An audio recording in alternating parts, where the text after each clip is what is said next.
Bismillahirrahmanirrahim. Assalamualaikum warahmatullahi wabarakatuh.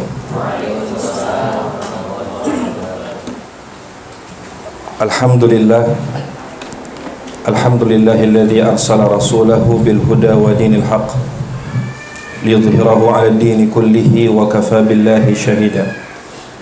Asyhadu an la ilaha illallah wahdahu la syarika lah ta'ziman li sya'nihi wa asyhadu anna Muhammadan abduhu wa rasuluh ad-da'i ila ridwanih salawatullahi wa salamuhu alaihi wa ala alihi wa ashabihi ajma'in. Allahumma inna nas'aluka fi'lal khairat wa tarkal munkarat wa hubbal masakin. Allahumma inna nas'aluka ilman nafi'a wa rizqan tayyiba wa amalan mutaqabbala. Amma ba'd. Alhamdulillah, muallimin dan muallimat, guru-guru yang semoga dirahmati oleh Allah Subhanahu wa taala. Alhamdulillah, di pagi ini saya berkesempatan untuk bisa bersilaturahim dengan teman-teman guru di SDIT Luqmanul Hakim. Masih siapa namanya ya? Di sini SMP bukan sini ya, madrasah di tempat lain. Ya, baik. Nah, alhamdulillah ini sebenarnya saya sedang pulang kampung. Ya, sedang pulang kampung, bukan satu hal yang asing karena rumah saya nggak jauh dari sini. Tadi Ustaz Surya jemput di situ, dekat ya. Ya, jadi alhamdulillah pada kesempatan kali ini saya bisa bersilaturahim, bisa berbagi ilmu, karena memang wa zakatul ilmi ta'limuhu. Ya, zakatnya ilmu itu adalah mengajarkan. Jadi kalau saya nggak ngajarin, nggak saya sharing, maka ilmu itu mandek gitu. Ya, jadi memang sunnatullah dalam ilmu itu adalah harus diajarin, harus dialirkan. Dan alhamdulillahnya ilmu itu semakin dialirkan semakin banyak. Ya, semakin banyak dan semakin berkah dengan izin Allah Subhanahu wa taala. Kemudian kita juga tidak lupa untuk bersalawat kepada Rasulullah sallallahu alaihi wasallam. Allahumma shalli wa sallim wa barik ala sayyidina Muhammad wa ala alihi wa ashabihi ajma'in. Teman-teman guru, muallimin dan muallimat yang semoga dijaga oleh Allah Subhanahu wa taala. Pada hari ini sebenarnya saya nggak tahu mau ngomong apa juga ya. Karena tema yang diberikan oleh Ustaz Hamdi temanya itu tentang bagaimana menurunkan kurikulum iman sebelum Al-Quran di dalam kelas. Kenapa saya nggak tahu bagaimana mau ngomong apa gitu? Karena ya saya sebenarnya nggak tahu juga bagaimana kurikulum di SDIT Luqmanul Hakim. Cara nyambunginnya itu gimana itu? Ya kalau misalnya kalau mobil itu kan kalau kita datang ke satu bengkel, kita bawa ke bengkel yang lain, kadang-kadang abang bengkel yang lain itu akan bertanya, ini sambungan ini seperti apa. Nah, saya belum tahu bagaimana sambungannya. Namun mudah-mudahan pada kesempatan kali ini saya berharap teman-teman guru itu bisa nanti mengambil apa yang bisa diambil ya, dan nanti kalau misalnya dianggap berat itu bisa di pending ya, karena yang namanya kurikulum Islam itu memang dia bertumbuh dan kurikulum Islam itu adalah konsepnya adalah dia itu tadarruj. Tadarruj itu artinya bertahap. Ya, tidak boleh kita itu langsung instan dan sebagainya, tapi harus tadarruj. Nah, karena ini adalah majelis guru, maka saya akan mulai dengan dua hal, teman-teman guru. Yang pertama adalah bahwa guru itu setidaknya selain punya ilmu harus punya dua hal. Yang pertama, teman-teman guru itu harus punya ruhiyah. Harus punya ruhiyah. Karena hal yang paling penting bagi guru itu adalah ruhiyah. Percuma guru itu punya banyak ilmu, guru itu punya gelar akademik yang tinggi, tapi teman-teman guru itu ruhiyah kosong. Ya. Karena sebenarnya ilmu itu kan dari hati ke hati. Dan unsur yang paling penting dalam tubuh kita ini adalah qalbu kita. Nah, qalbu itu tidak bisa tersambung kalau kita tuh tidak punya ruhiyah. tidak punya sambungannya, tidak punya hubungannya. Dan hubungannya itu adalah bagaimana kita mendekatkan diri kepada Allah Subhanahu wa taala dengan amalan-amalan sunnah setelah amalan-amalan wajib. Jadi amalan wajib kita itu kita kerjakan, Masya Allah. Kemudian jangan lupa juga untuk kita sambungkan dengan amalan-amalan sunnah kita. Jadi semakin bagus kualitas amalan sunnah kita, maka semakin bagus ruhiyah kita dengan izin Allah Subhanahu wa taala. Jadi inti dari ruhiyah itu adalah at-taqarrub ila Allah Subhanahu wa taala, mendekatkan diri kita kepada Allah Subhanahu wa taala. Ya.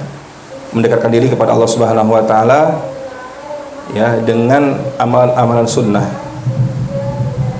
Dengan kita baca Al-Qur'an, dengan kita sholat duha. Ya. Makanya gini, teman-teman sekalian, kalau misalnya teman-teman guru itu kalau baca Al-Qur'an sebelum mengajar, misalnya baca 1 juz, baca setengah juz, baca Al-Qur'an setengah juz, dengan kita tidak baca apa-apa, itu beda hasilnya. Ya. Kalau misalnya teman-teman tadi malam ada sholat malam, walaupun hanya 1 rakaat, 3 rakaat dan sebagainya, itu hasilnya berbeda dengan kita itu tidak sholat malam sama sekali. Itu berbeda. Ya. Jadi ruhiyah itu sangat penting. Kalau kita bersedekah itu beda. Bagaimana nanti koneksinya itu dari hati kita, dari kalbu kita ke kalbu murid-murid kita. Itu sangat berbeda. Makanya guru-guru itu harus punya amalan-amalan rahasia. Harus punya amalan-amalan rahasia, amalan-amalan yang semakin Allah Subhanahu wa taala cinta dengan dia, maka semakin dia dicintai oleh murid-muridnya. Ya, jadi kuncinya adalah semakin Allah Subhanahu wa taala cinta dengan dia, maka dia akan semakin dicintai oleh murid-muridnya. Itu yang pertama, dan ana rasa hal ini sering disampaikan ya tentang ruhiyah ya. Yang kedua, dan ini nggak kalah pentingnya selain tadi ilmu dan ruhiyah itu nanti akan mempengaruhi adab kita. Yang kedua adalah bahwa guru itu adalah guru yang harus mempunyai humum, harus mempunyai kegundahan. Ya. Guru itu adalah guru yang harus mempunyai kegundahan. Kenapa kita harus menjadi guru? Maka jawabannya adalah sebagaimana Rasulullah SAW pertama kali menjadi nabi. Ini kita diskusi ya teman-teman yang sekalian. Rasul Shallallahu Alaihi Wasallam memulai kehidupannya sebagai seorang nabi itu dimulai dengan apa? Kegundahan kan? Bagaimana kegundahan Rasulullah Shallallahu Alaihi Wasallam? Ya, kekhawatiran kaumnya, ya keadaan kaumnya kan. Nah, bagaimana gundahnya Rasulullah? Apa langkah Rasul Shallallahu Alaihi Wasallam atau apa aksi Rasul Shallallahu Alaihi Wasallam untuk bisa menjawab kegundahan beliau? Apa aksi beliau? Bertahanus, ya bertahanus ya. Jadi kalau misalnya teman-teman ya punya kegundahan dan kegundahan itu tidak terjawab, ya itu teman-teman ya. Sekarang ini alhamdulillah kita bisa bertanya dengan guru-guru kita bisa bertanya dengan rekan-rekan kita bisa bertanya dengan atau membaca buku dan sebagainya. Ya. Rasul Shallallahu Alaihi Wasallam karena tidak tahu bagaimana mencari jawaban itu, maka Rasul Shallallahu Alaihi Wasallam naik ke Gua Hira, ya kan? Dari umur berapa Rasul naik ke Gua Hira? Apakah di umur 40 tahun itu langsung? Sebelumnya pernah naik Gua Hira enggak? Dari umur berapa? Ya, dari umur berapa? Rasul Shallallahu Alaihi Wasallam menyelesaikan pertikaian antara pemimpin-pemimpin Quraisy yang ketika Ka'bah hancur itu kan Rasul Shallallahu Alaihi Wasallam yang memberikan yang menjadi hakimnya ya, menjadi penengahnya. Itu di umur berapa tahun? Di umur 35 tahun, ya kan? Kemudian ketika Rasul Shallallahu Alaihi Wasallam 35, 36, 37 itu Rasul Shallallahu Alaihi Wasallam sedang menikmati puncak-puncak karirnya sebagai seorang pemuda yang dihormati, yang dihargai dan sebagainya, yang dijadikan panutan, yang dijadikan pemimpin dan sebagainya. Namun Rasul Shallallahu Alaihi Wasallam dari umur 38, 39, 40 itu beliau mempunyai kegundahan yang luar biasa melihat keadaan kaumnya tidak kunjung ada titik terang untuk bisa memperbaiki keadaan umat ketika itu. Ya. Makanya teman-teman guru yang dirahmati oleh Allah Subhanahu wa taala, seorang guru itu harus punya kegundahan. Dan mohon izin kalau misalnya kegundahan kita itu hanya sekedar gaji kita, itu kegundahan yang rendah. Bukan artinya gaji nggak perlu ya. Bukan artinya gaji nggak perlu. Gaji itu, guru itu harus diberikan apresiasi setinggi-tingginya. Namun itu tidak menjadi kegundahan utama kita. Kegundahan utama kita itu bukan masalah harta kita, tapi kegundahan kita itu harus melebihi itu. Dan kalau misalnya sekarang ini kan selalu kalau kita melihat di kajian-kajian itu kan yang disampaikan adalah gundah, tapi apa? Nggak ada solusi, gundah aja. Anak langsa udah mulai kayak gini, ya kan? Apa biasanya keluhannya apa? Anak langsa sekarang ini apa yang menjadi ininya? Game online, kan gitu. Nongkrong kopi. Warkop ya. Nah, kalau warkop itu kan dia kan seperti ini, senjata yang punya dua matanya itu. Ada kebaikan dan ada keburukan. Tapi kalau misalnya yang kita sepakat misalnya kayak game online yang beredar, itu apa lagi? Biasanya langsa itu apa? Kegundahannya atau biasanya isunya apa di langsa ini? Balap liar. Ini guru ini harus cermat yang gini-gini, melihat bagaimana itu. Game online itu udah di mana-mana, di Banda Aceh gitu juga game online dan sebagainya. Tapi yang khusus di langsa apa nih yang kita rasakan keresahannya apa nih? Ada gak kegundahan guru-guru? Adab. Adab itu secara umum ya. Adab secara umum. Secara spesifik apa? Secara spesifik. Pacaran itu dari zaman dulu itu. K-pop. Narkoba dan sebagainya. Itu kan problem-problem yang kita harus gundah dengan itu. Dan tentunya kita bukan hanya slogan, tapi bagaimana caranya kita itu bisa mengajak anak-anak muda ini supaya dekat kepada Allah Subhanahu wa taala. Kalau tadi isunya adalah tentang adab, bagaimana mereka itu bisa beradab dengan adab yang baik. Kalau mereka tahu misalnya tentang pacaran itu sebagai apa, maka kita itu bisa mengedukasi anak-anak muda kita supaya anak-anak muda kita itu enggak atau benci dengan yang namanya pacaran, enggak suka dengan yang namanya pacaran. Nah, jadi guru-guru itu harus punya kegundahan. Kalau misalnya Rasul Shallallahu Alaihi Wasallam kegundahannya adalah kenapa manusia ketika itu larut dalam kemaksiatan, larut dalam kesyirikan, larut dalam menyembah berhala dan sebagainya, larut dalam minuman khamar, berzina dan sebagainya, itulah yang menjadi kegundahan Rasulullah Shallallahu Alaihi Wasallam. Kalau kita melihat misalnya setelah itu ada kegundahan-kegundahan, misalnya apa kegundahannya? Ada salah seorang ulama yang bernama Raja bin Hayawah, pernah dengar nggak? Raja bin Hayawah pernah dengar? Raja bin Hayawah ini beliau hidup di zaman Umayyah, Bani Umayyah.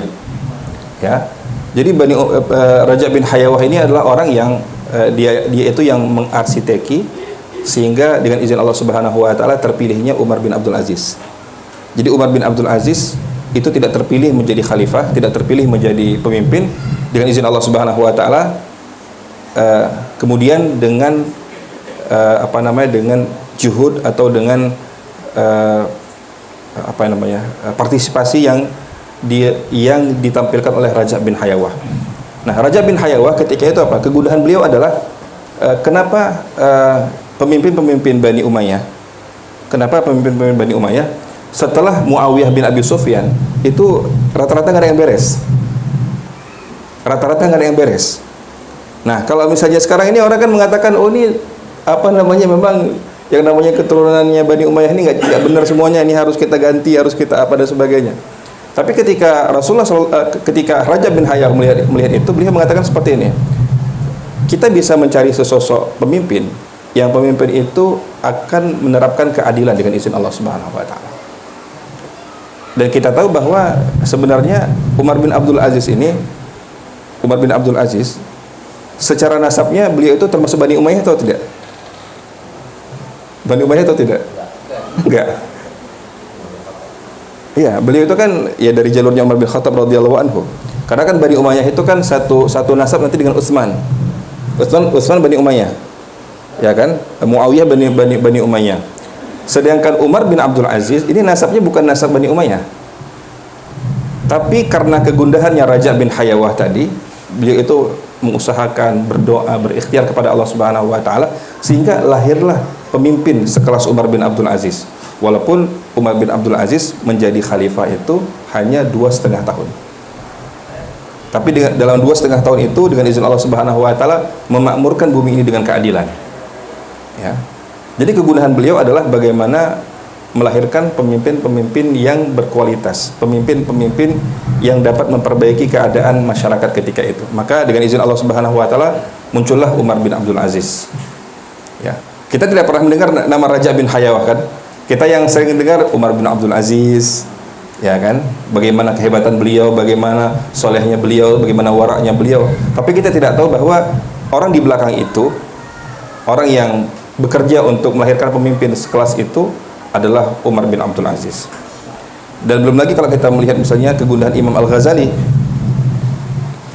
Kegundahan Imam Al-Ghazali, teman-teman mungkin pernah membaca sebagian buku yang berjudul Kaifa Dhahara Jil Salahuddin Al-Ayyubi yang sudah diterjemahkan oleh Ustaz Asep Sabari, judulnya Model Kebangkitan Umat Islam. Pernah dengar buku itu?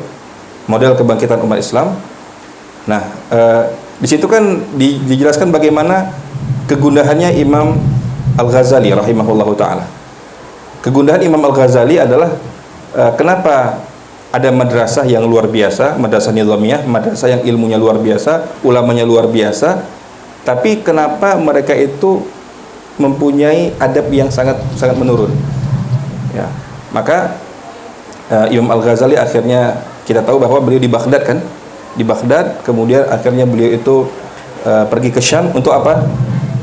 Persis bagaimana yang dilakukan oleh Rasulullah SAW, beruzlah.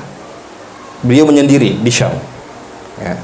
Karena beliau kan, sinar beliau kan terkenalnya di Baghdad, tapi ketika sampai di Syam tidak ada orang yang tahu beliau siapa. Ya, kecuali kalau dikatakan Imam Al-Ghazali tahu, tapi wajahnya nggak ada yang tahu kecuali orang-orang yang ada di Baghdad dan orang-orang yang ada di sekitar Baghdad. Dan selama di Syam beliau itu beruzlah, beliau itu merenung, beliau itu memikirkan, beliau itu mencari jawaban dengan izin Allah Subhanahu wa taala, sehingga kegundahannya Imam Al-Ghazali melahirkan satu mahakarya yang luar biasa yang sekarang kita kenal dengan nama Ihya Ulumuddin. Kitab Ihya Ulumuddin. Ihya apa arti Ihya? Menghidupkan. Ulumuddin ilmu-ilmu agama. Jadi ilmu-ilmu agama, teman-teman sekalian, itu kan hidup, itu ilmu yang hidup. Tapi ilmu yang hidup itu akhirnya mati, sehingga dihidupkan kembali oleh Imam Al-Ghazali rahimahullahu taala. Ihya Ulumuddin. Namun sangat disayangkan bahwa di antara beberapa teman-teman kita itu mengkritik habis-habisan kitab Ihya Ulumuddin. Wah, ini kitab yang enggak benar nih, banyak hadis dhaifnya, bahkan ada hadis palsunya. Ya kan itu kan? Iya benar, memang yang namanya kitab Ihya Ulumuddin ini ada hadis dhaifnya, bahkan mungkin ada beberapa hadis maudhu', hadis palsu dan sebagainya. Tapi ini adalah kitabnya ulama yang nggak mungkin kita harus membuang 100%. Saya pernah mengatakan dengan teman-teman yang terlalu lancang dengan Imam Al-Ghazali. Saya mengatakan, antum itu sering sekali mengutip beberapa perkataan dari kitab Lataiful Ma'arif. Pernah dengar ya kitab Lataiful Ma'arif Ibnu Rajab bukan? Ibnu Rajab. Nah, di dalam kitab Lataiful Ma'arif itu juga banyak hadis dhaif. Nah, kenapa antum menerima Lataiful Ma'arif tapi antum tidak menerima Ihya Ulumuddin? Ayo kita fair. Ya, terimalah Lataiful Ma'arif dan terima juga Ihya Ulumuddin walaupun di situ ada kesalahan-kesalahan. Namun, Masya Allah, yang namanya ulama itu adabnya tinggi.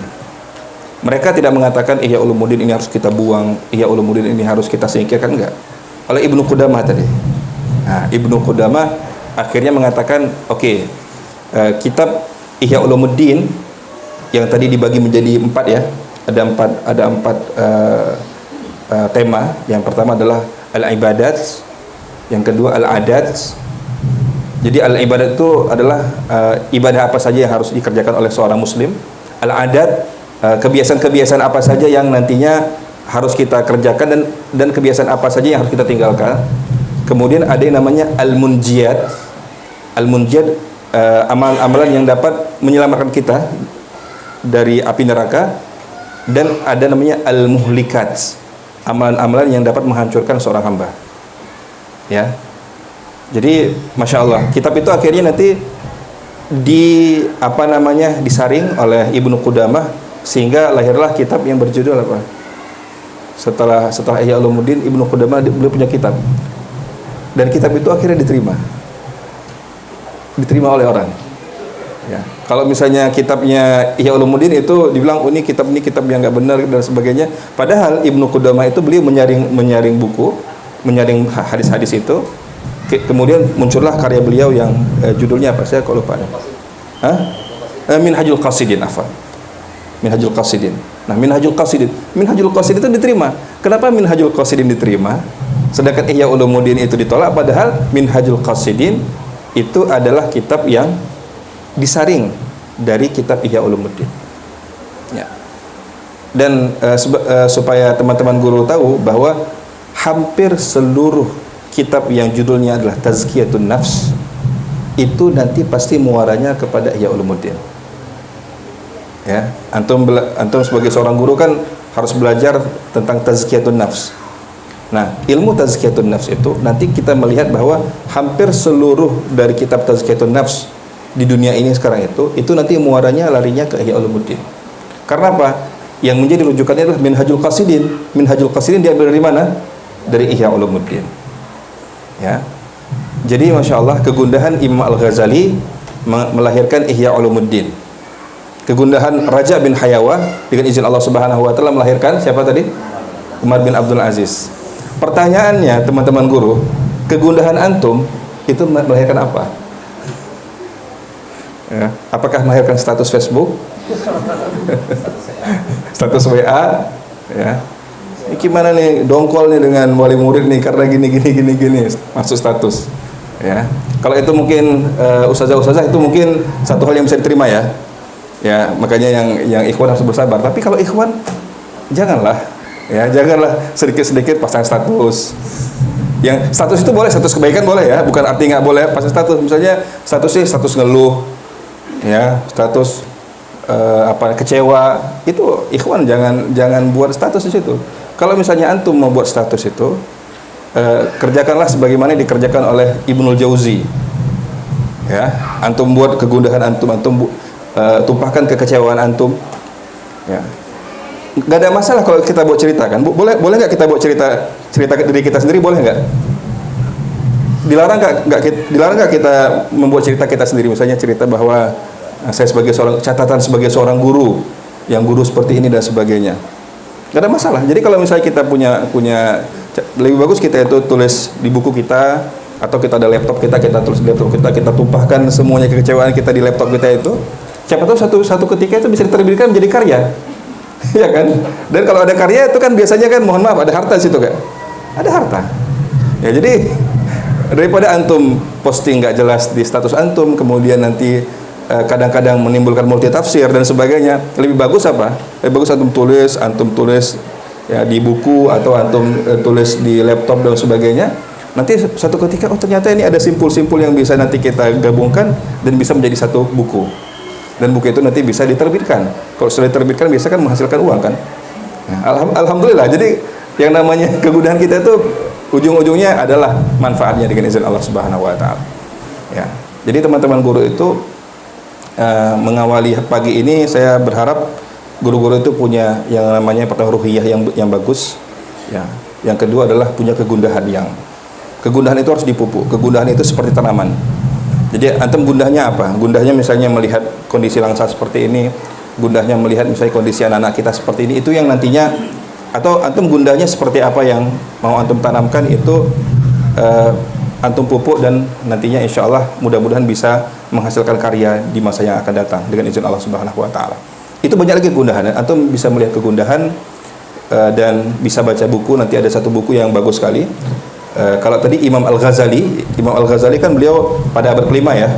Ini ada namanya Syekh Muhammad Al-Ghazali. Syekh Muhammad Al-Ghazali beliau baru saja wafat. Waktu dekat ini wafat beliau. Beliau orang Mesir. Beliau punya satu buku, satu kitab yang berbahasa Arab, judulnya adalah Humumud Da'iyah. Humum ad-Da'iyah, kegundahan para dai. Ya. Jadi kalau misalnya antum baca buku itu, antum akan melihat bahwa kegundahan antum seperti apa. A, B, C, D, E, itu bisa antum melihat bagaimana kegundahan-kegundahan yang bisa nanti kita teruskan menjadi karya-karya kita dengan izin Allah Subhanahu wa taala. Kemudian teman-teman guru yang dirahmati oleh Allah Subhanahu wa taala, di setiap kajian guru itu saya selalu menitipkan pesan-pesan kepada saya pribadi dan kepada guru-guru sekalian, bahwa yang namanya guru itu haruslah tidak berhenti membaca. Ayo kita membaca. Ayo kita memperbarui bacaan-bacaan kita. Ayo kita itu punya kebiasaan membaca. Walaupun dengan satu halaman satu hari, yang penting konsisten, satu halaman satu hari dan sebagainya. Karena apa? Saya itu kalau misalnya melihat guru-guru, apalagi kalau guru-guru itu sudah dianggap sebagai guru yang menjadi panutan, itu saya melihat ada dua. Yang pertama adalah bahwa ada guru-guru yang punya ilmu yang sempit, atau yang kedua punya ilmu yang kurang, sempit, kurang. Ya, bayangkan kalau ada guru, dan mudah-mudahan tidak ada guru di Luqmanul Hakim ini.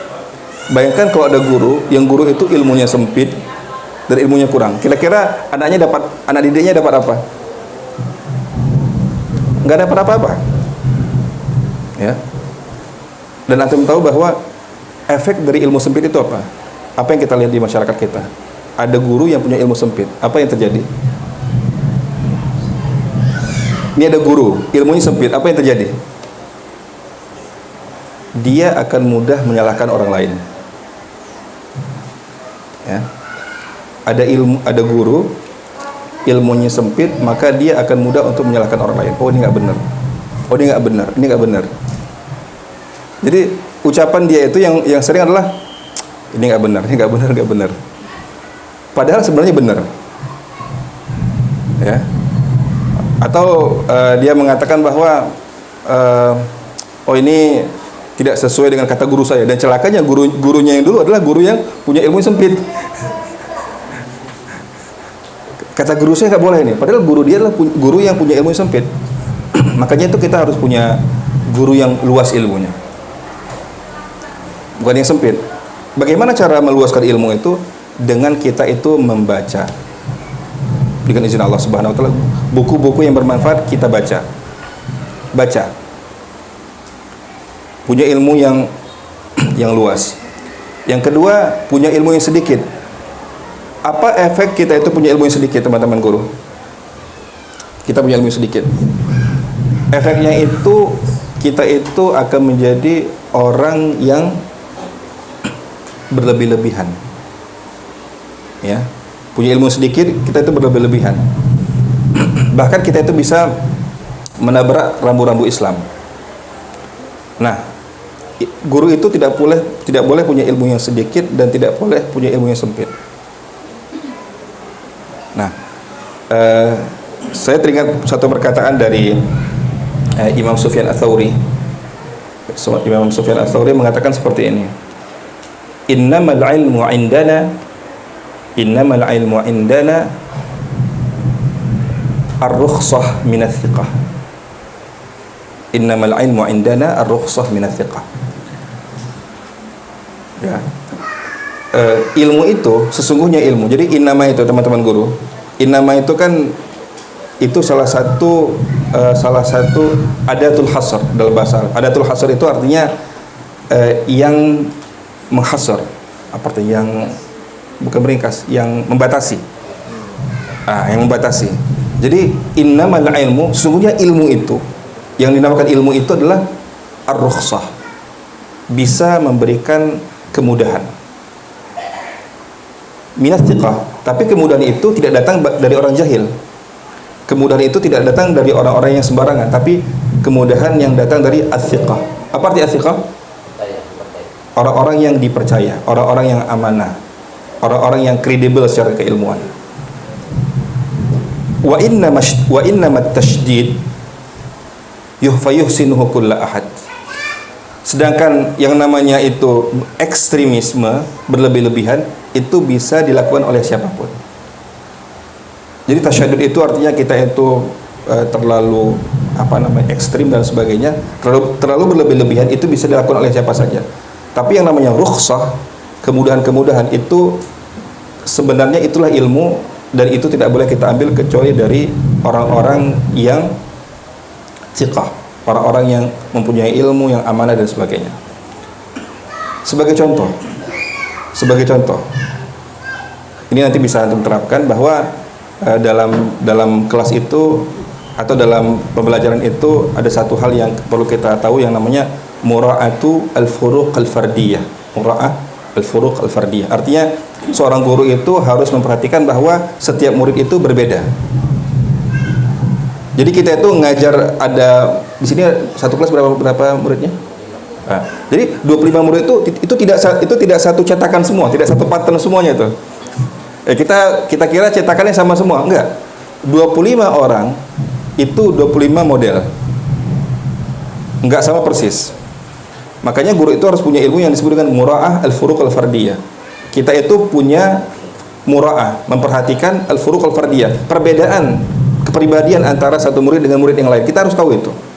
Mura'ah al-furuq al-fardiyah. Dan itu yang dilakukan oleh Rasulullah SAW. Kenapa? Karena Rasulullah itu orang yang berilmu dan orang yang penuh dengan hikmah. Satu ketika di majelis Rasulullah. Jadi majelis Rasulullah itu, teman-teman guru, ada yang modelnya itu lingkaran, halaqah. Ya, di Masjid Nabawi itu ada yang halaqah modelnya. Jadi Rasul di tengah, kemudian yang namanya murid sahabat itu membuat seperti halaqah mengelilingi Rasul sallallahu alaihi wasallam. Ada yang modelnya itu halaqah Rasul sallallahu alaihi wasallam. Rasul di tengah, Rasul di depan, di tengah. Kemudian muridnya itu dia modelnya sebelah kanan, duduknya sebelah kanan seperti ini, dan sebelah kiri beliau. Jadi di tengah itu ada jalan. Ya, jadi kalau misalnya muridnya itu sedikit, ya itu modelnya seperti itu. Ya, di kanan dan di kiri. Untuk apa?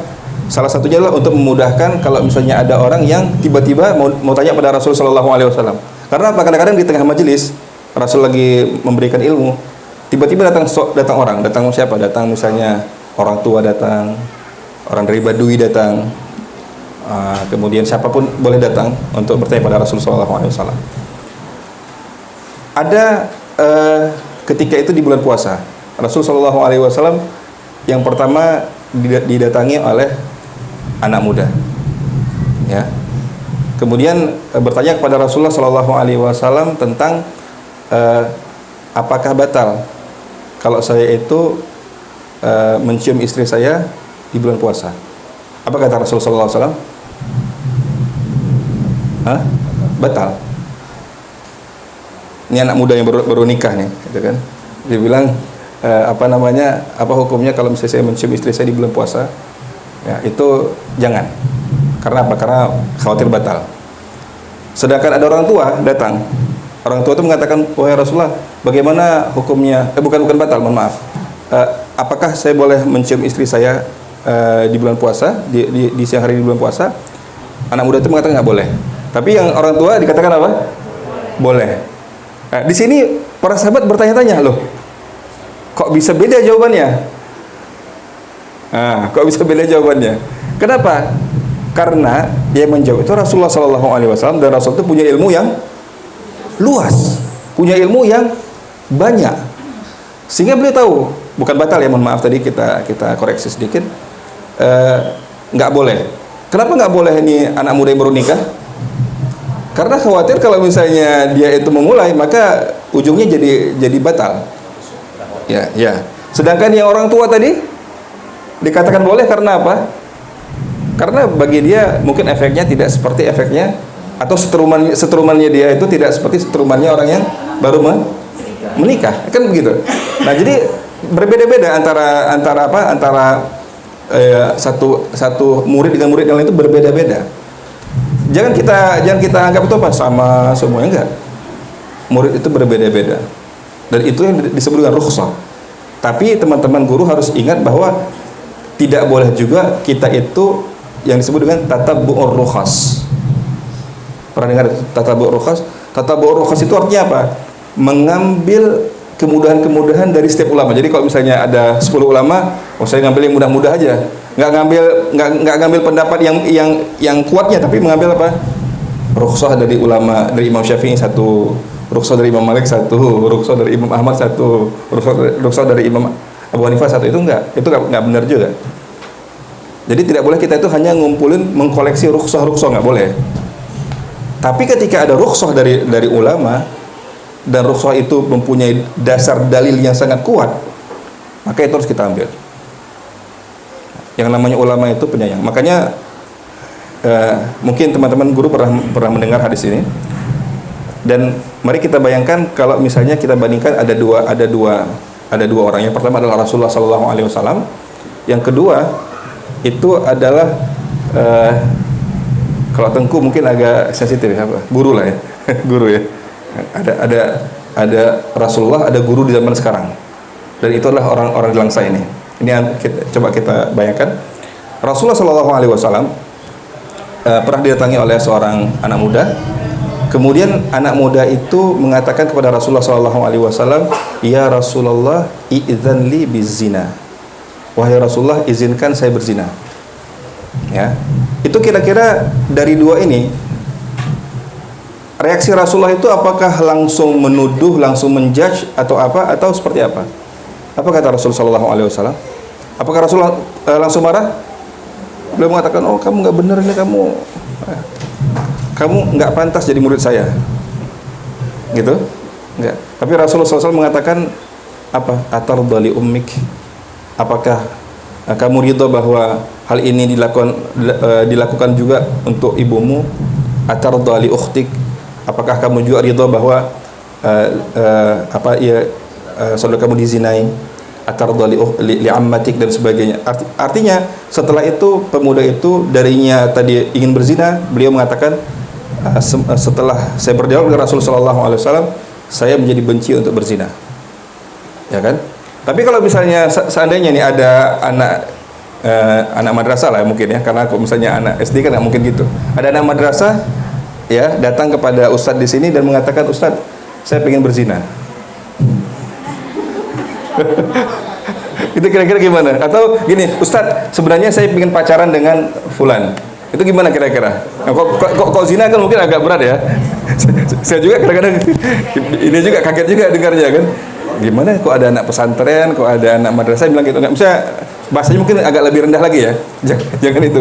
Saya, "Ustadz, sebenarnya saya itu suka bukan pacaran mungkin misalnya ada seorang ikhwan, dia bilang, "Ustadz, sebenarnya saya itu sebenarnya suka dengan akhwat yang itu." Itu bagaimana sikap antum sebagai seorang guru? Bagus tadi dia bilang bagus. Ya. Enggak gini. Apakah penerapannya di lapangan seperti itu? Apakah penerapan di lapangan seperti itu? Antum bilang bagus atau bilang antum masih kecil antum gitu kan? Antum belajar. Gitu enggak? Pasti gitu kan? Tugas kamu tuh antum belajar, bukan itu. Nanti ya, ustaz aja belum nikah, masa antum mau nikah gitu. Ustaznya masih jomblo gitu kan. Jadi gini, itulah karena tadi ustaznya juga panas gitu kan.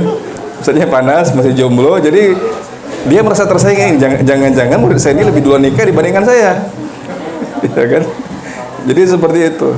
Nah, jadi teman-teman guru, kalau misalnya teman-teman didatangi oleh seorang anak muda, kemudian mengatakan, "Ustaz, jangan bilang zina, pun zina agak berat, pacaran juga berat mungkin. Tapi hanya mengatakan, hanya sekedar mengungkapkan rasa." Dia mengatakan, "Ustaz, sebenarnya saya itu punya rasa dengan akhwat yang itu." Itu kebanyakan dari sekarang, bahkan perasaan itu dihukum sekarang. perasaan itu dihukum. Betul pacaran itu nggak benar. Betul pacaran itu nggak benar. Tapi apakah adil dalam dunia pendidikan bahwa ada orang misalnya ada seorang laki-laki yang kirim surat kepada wanita atau wanita yang kirim surat pada laki-laki. Kemudian ketika ketahuan oleh pesantren, apa dibuat biasanya? Ya diumumkan depan umum, atau mungkin disiram pakai air comberan. Kok dulu zaman saya dulu gitu, disiram pakai air comberan. Tapi jangan tanya di mana pesantren saya. Jadi disiram pakai air comberan, digundulin, iya kan? Ada ini yang saya tahu ya, teman saya itu nggak sampai ke yang cuma kirim surat, tapi ketahuan itu yang digundulin lah, yang disiram pakai air comberan lah, yang diumumkan ketika upacara lah. Upacara dibilang kayak gini, apalagi? Ya, dipermalukan. Intinya dipermalukan. Kalau saya pernah melihat itu satu pesantren di daerah Jawa itu, saya pernah melihat bahwa ketika ada orang yang ketahuan kirim surat itu pada seorang laki-laki, kirim surat kepada perempuan, dan perempuan itu akhirnya membalas juga. Apa yang dilakukan? Si perempuannya itu naik grade ya, naik grade di sini, naik grade, dan yang mendorong itu laki-lakinya. Masya Allah. Jadi seorang laki-laki yang menyatakan cintanya kepada wanita itu dihukum. Itu lembaga pendidikan seperti apa yang menghukum perasaan orang? Bagaimana? Rasul nggak menghukum kan perasaannya si laki-laki ini. Kamu nggak benar nih, masa berzina itu haram, berzina itu. Rasul nggak gitu. Rasul mencoba untuk berdialog. Ya, lembaga pendidikan seperti apa yang namanya perasaan itu dihukum perasaan. Sehingga apa? Orang trauma. Dan mohon maaf teman-teman guru yang dirahmati oleh Allah Subhanahu wa taala, efek dari itu salah satunya adalah bahwa nantinya akhirnya apa? Laki-laki itu trauma untuk mencintai seorang wanita. Antum tahu apa efek setelahnya? Kalau laki-laki itu sudah trauma mencintai seorang wanita, apa yang terjadi setelah itu? Persis. Jadi yang melahirkan seperti itu, teman-teman guru, kita tidak sadar bahwa yang melahirkan itu adalah lembaga-lembaga pendidikan kita. Kita tidak sadar bahwa yang melahirkan itu sebenarnya lembaga-lembaga pendidikan kita. Betapa banyak orang yang dulunya dihukum, akhirnya apa? Sedikit banyaknya. Ya, sekarang ini di media sosial, mungkin ini kok saya kan ada Instagram ya. Kadang-kadang itu saya kurang tahu juga bagaimana, kurang mengikuti juga tentang akun-akun parenting dan sebagainya. Tapi kadang-kadang ada orang yang screenshot dan ngirim ke saya, Ustadz, ini ada teman kita yang komen di akun ini. Disitulah saya baru tahu bahwa ada misalnya kenapa dia akhirnya nggak nikah. Ada teman yang nggak nikah. Salah satunya adalah karena dia dulu trauma bahwa dia pernah dimandikan dengan air comberan. Akhirnya dia takut untuk mencintai seorang wanita. Bayangkan bagaimana efeknya itu kan? Bagaimana efeknya dan bagaimana berdosanya seorang guru itu, yang guru itu akhirnya membuat laki-laki itu menjadi takut untuk jatuh cinta dengan seorang wanita. Ini yang berbahaya. Nah, makanya dari situ teman-teman guru yang dirahmati oleh Allah Subhanahu wa taala, kerusakan yang ada di dunia ini adalah karena sebagian guru itu mempunyai ilmu yang sempit dan punya ilmu yang kurang. Itu satu sisi. Di sisi yang lain misalnya gini, di sekolah itu bisa, atau di pesantren itu kan biasanya diajarkan untuk ayo kita bahasa Arab dan bahasa Inggris. Nah, namun kalau misalnya Anda tidak berbahasa Arab dan Anda tidak berbahasa Inggris, maka apa yang diberikan? Hukuman. Itu masih ada nggak sampai sekarang? Masih. Siapa yang baru tamat pesantren, yang baru fresh graduate dari pesantren, siapa yang baru sekarang udah ada lagi ya? Oh, ini udah ini ya, umurnya udah kepala 3 semua, kepala 4. Gak mungkin ada yang baru tamat dari pesantren kan, nggak tahu yang masih guru-guru baru. Siapa yang terbaru? Yang ikut siapa? Yang 4 tahun yang lalu? 5 tahun yang lalu? Bagaimana, masih ada hukuman? Masih ya? Nah, 5 tahun yang lalu masih ada hukuman. Jadi model pendidikan seperti apa yang orang sedangkan bahasa ibunya adalah bahasa Indonesia, bahasa ibunya bahasa Aceh, bahasa ibunya bahasa Jawa, bahasa ibunya adalah bahasa Batak, bahasa Karo, bahasa Melayu, bahasa Tamiang dan sebagainya. Lembaga pendidikan seperti apa yang menghukum orang gara-gara tidak bisa berbahasa? Ya. Sehingga apa? Orang kadang-kadang trauma dengan itu. Trauma akhirnya apa? Ya, akhirnya nanti trauma dengan bahasa Arab, trauma dengan pendidikan Islam dan sebagainya. Ya. Padahal apa? Sebenarnya karena saya juga akhirnya nanti belajar bahasa Arab dan saya sampai sekarang juga dosen bahasa Arab. Inti dari belajar bahasa itu adalah apa? Mencintai bahasa itu kan? Mencintai bahasa. Cinta kita dengan bahasa. Kenapa kita belajar bahasa Arab? Karena kita cinta dengan bahasa Arab. Karena bahasa ini bahasa yang luas, bahasa yang fasih, bahasa yang kuat untuk menyampaikan rasa dan sebagainya. Tapi kalau misalnya kita diajarkan hukuman, sedangkan cinta tidak ditanamkan, maka kita akan takut dengan itu. Ya, makanya sebenarnya inti dari kita belajar bahasa itu juga adalah kita cinta. Harus cinta dengan bahasa itu. Akhirnya saya sekarang ini yang sudah seperti ini, akhirnya sangat jatuh cinta dengan bahasa Arab. Kenapa? Karena bahasa Arab itu adalah bahasa yang paling banyak kita itu bisa menggali ilmu-ilmu. Ya. Makanya sekarang ini kadang-kadang kalau ketemu dengan saya sering ketemu dengan orang-orang yang mungkin dia itu mungkin secara hartanya sudah banyak, secara ilmu dunianya juga tinggi. Ya, karena juga sebahagian dari wali santri di Kutub Al-Fatih di Aceh itu ada yang wakil rektor, ada yang S3-nya di Jerman, S3-nya di Prancis, S3-nya di Kanada, di Amerika dan sebagainya. Tapi ketika ngomong dengan saya, mereka mengatakan, rata-rata mengatakan seperti ini, Ustadz, saya nyesal juga Ustadz ya, nggak belajar bahasa Arab. Kira-kira saya masih bisa nggak belajar bahasa Arab? Bisa, tapi ya yang namanya belajar bahasa itu kan dia itu harus menyenangkan dan memang harus ada seperti unsur kayak anak-anaknya.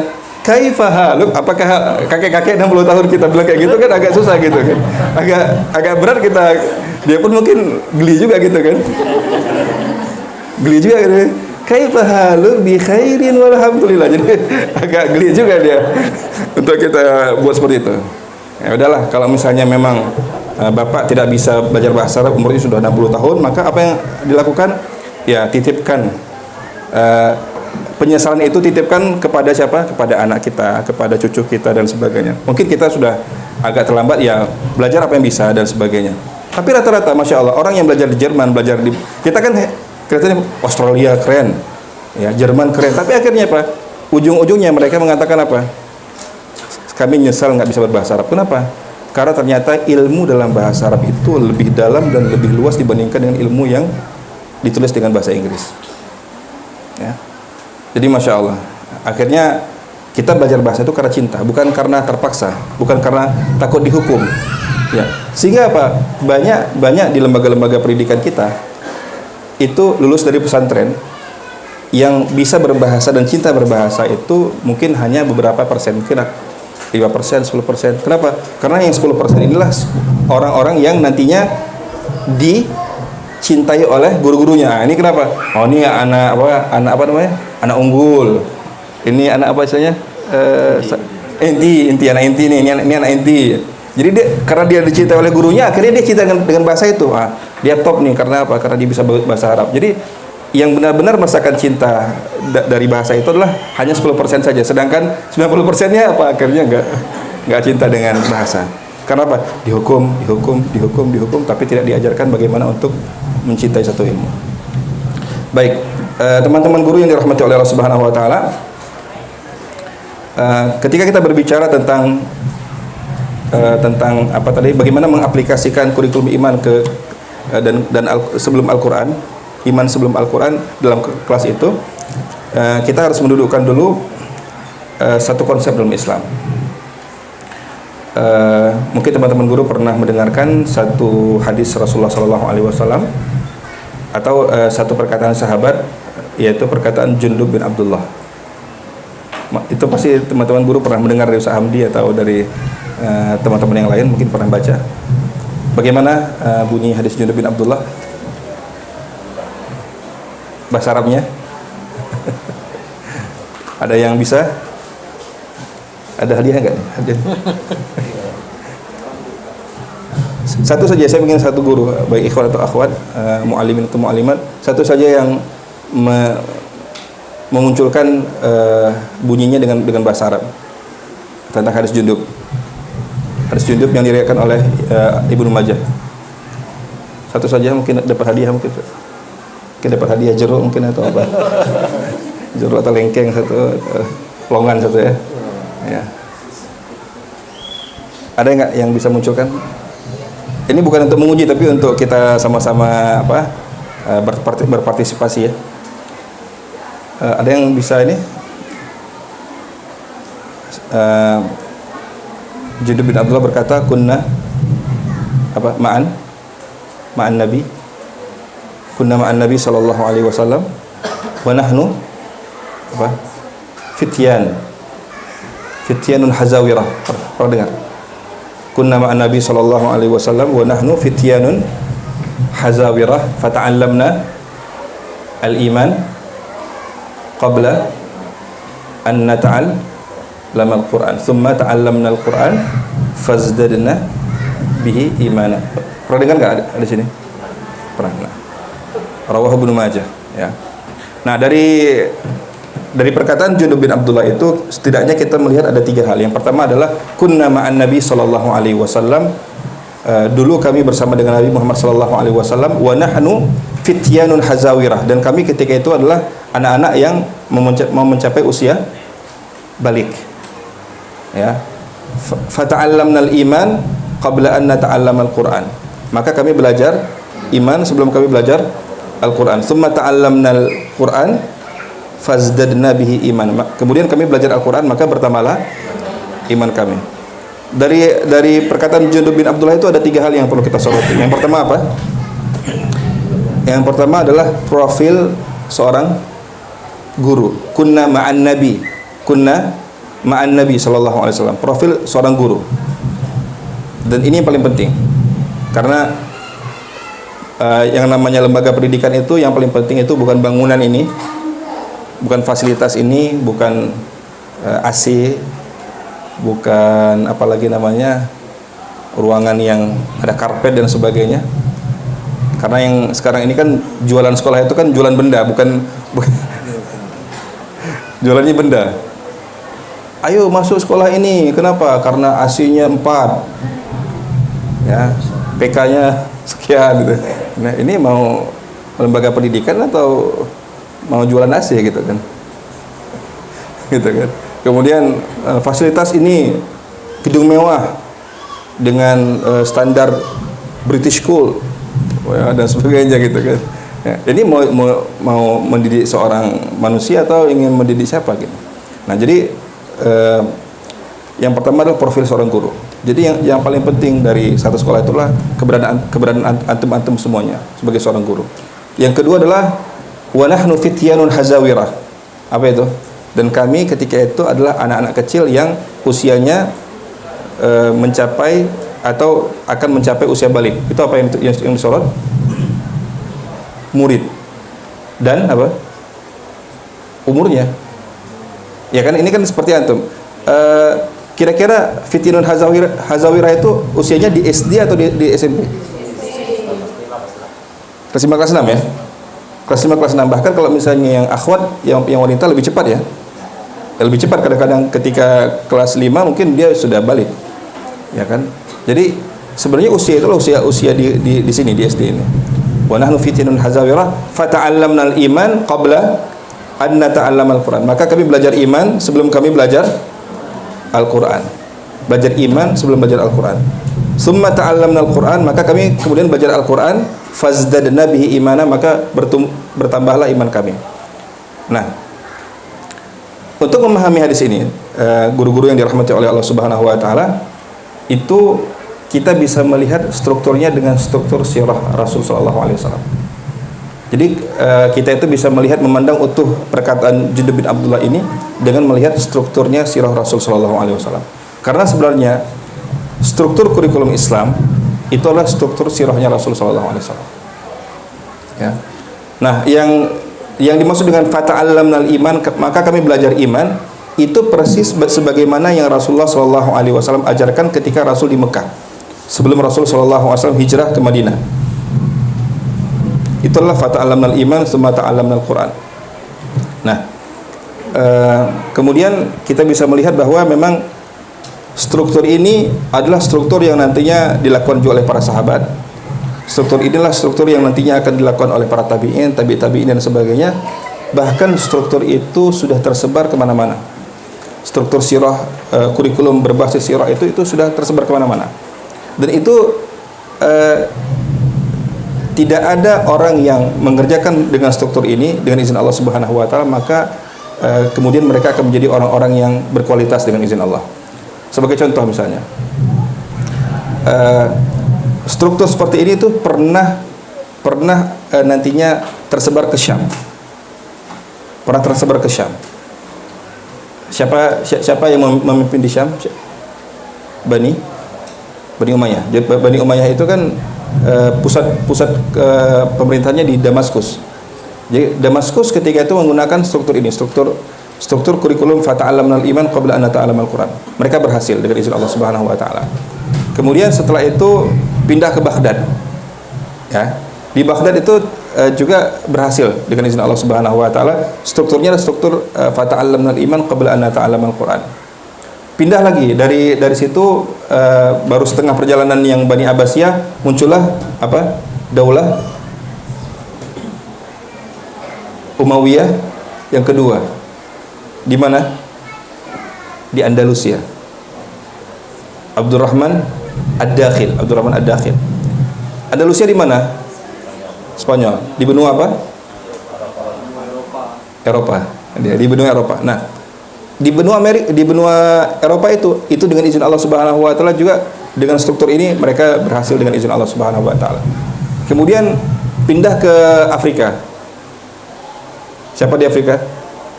Ada dua kekuasaan. Daulah apa? Murabitin dan daulah Muwahhidin. Ada yang namanya Muwahhidin dan Murabitin, dan itu juga dua-duanya berhasil karena menggunakan struktur ini. Nah, jadi di Afrika pernah berhasil dengan izin Allah Subhanahu Wa Taala, di Eropa pernah berhasil, di Asia Tengah pernah berhasil. Pertanyaannya bahwa apakah pola seperti ini pernah dirasakan oleh kita di Aceh atau tidak? Pola belajar iman sebelum kita belajar Al-Quran, apakah pola ini pernah diterapkan di Aceh atau tidak? Pernah? Kapan? Waktu kita kecil? Ya, kecilnya saya dengan kecilnya sebagian teman-teman guru kan beda-beda. Kapan kira-kira kita belajar struktur seperti ini, belajar iman, kemudian belajar Al-Quran? Pernah nggak kita rasakan kita di Nusantara ini, khususnya di Aceh? Lebih khusus lagi, mobil khusus di Langsa. Mobil khusus lagi di Pebujuk Selama. Mobil khusus lagi di orang rambutan. Durian atau rambutan ya? Rambutan. Mobil khusus lagi di Lukman Hakim. Guru-gurunya. Nah, kalau kita melihat dari sejarah Aceh kan pernah itu. Sejarah Aceh pernah. Jadi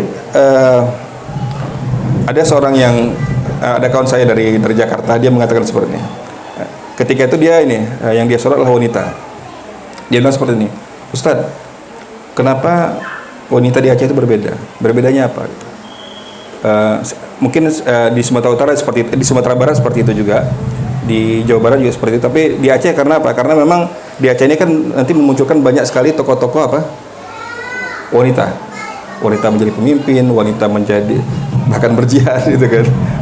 Kemudian wanita menjadi seorang guru, wanita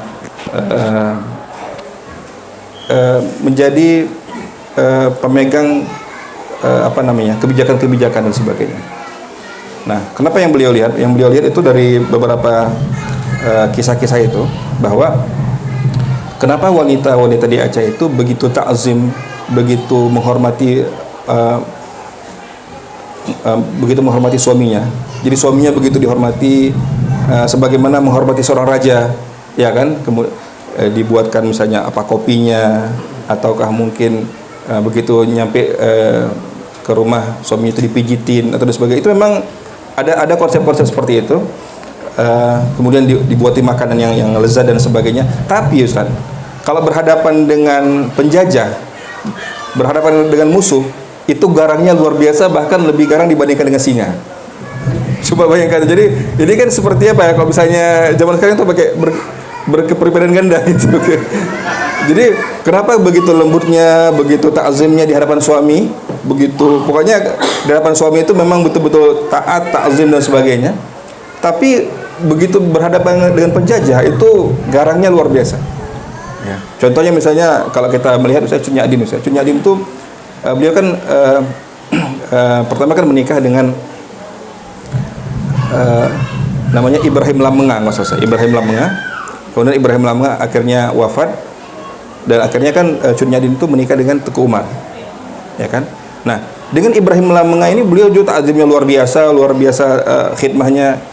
Bahkan dicatat bagaimana kelembutan sisi dari Cut Nyak Dhim dengan Teku Umar seperti itu. Tapi ketika beliau memimpin misalnya memimpin perang atau memimpin jihad dan sebagainya, itu Cut Nyak Dhim itu bahkan beliau diam saja itu ditakuti oleh Belanda, diam saja gitu.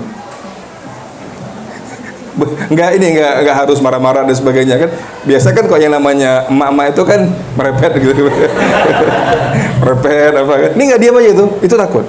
Belanda takut. Ini jangan-jangan nanti ada strategi ini, jangan-jangan nanti ada. Jadi Belandanya ini harus memutar otak ini bagaimana cara mendekatinya, bagaimana cara merayunya, bagaimana cara untuk bernegosiasi dan sebagainya. Itu Belanda takut. Tapi dengan suaminya begitu takzim. Nah, konsep seperti ini, teman-teman guru yang dirahmati Allah Subhanahu wa taala, tidak mungkin bisa terjadi kalau kita itu tidak ditanamkan iman sebelum. Bagaimana kalau misalnya dengan seorang suami, kata Rasul sallallahu alaihi wasallam, kalau seandainya seorang makhluk bisa menyembah makhluk yang lainnya, maka aku akan suruh apa? Istri untuk menyembah suami. Itu hadis ini mau kita kritik atau nggak kita kritik, itulah hadis Rasul sallallahu alaihi wasallam. Seperti itu. Karena imannya sudah ditanamkan bahwa suami itu bahkan itu derajatnya itu hampir-hampir saja dia itu bisa disembah. Tapi tidak boleh kita menyembah kecuali kepada Allah Subhanahu wa taala. Tapi kalau misalnya dengan musuh itu konsep keimanannya apa? Bahwa dengan yang namanya musuh itu harus kita perangi, harus kita takuti, ya harus kita lawan dan sebagainya. Itu konsep keimanan. Itu bukan dua kepribadian ganda, tapi itulah konsep keimanan yang ditanamkan dan sebagainya. Nah, dan saya sangat yakin bahwa di sepanjang kebesaran Islam dari zaman Rasulullah SAW sampai nanti akhirnya kita merasakan juga di Aceh ini, itu model pendidikan kita itu adalah bagaimana menanamkan keimanan, kemudian nanti barulah diajarkan bagaimana tentang konsep Al-Quran. Bukan arti Al-Quran nggak boleh dipelajari di awal, bukan seperti itu. Namun yang dimaksud dengan belajar iman sebelum belajar Al-Quran itu adalah menitik beratkan kepada akhlak yang mulia. Ya, sebagaimana misalnya seperti ini.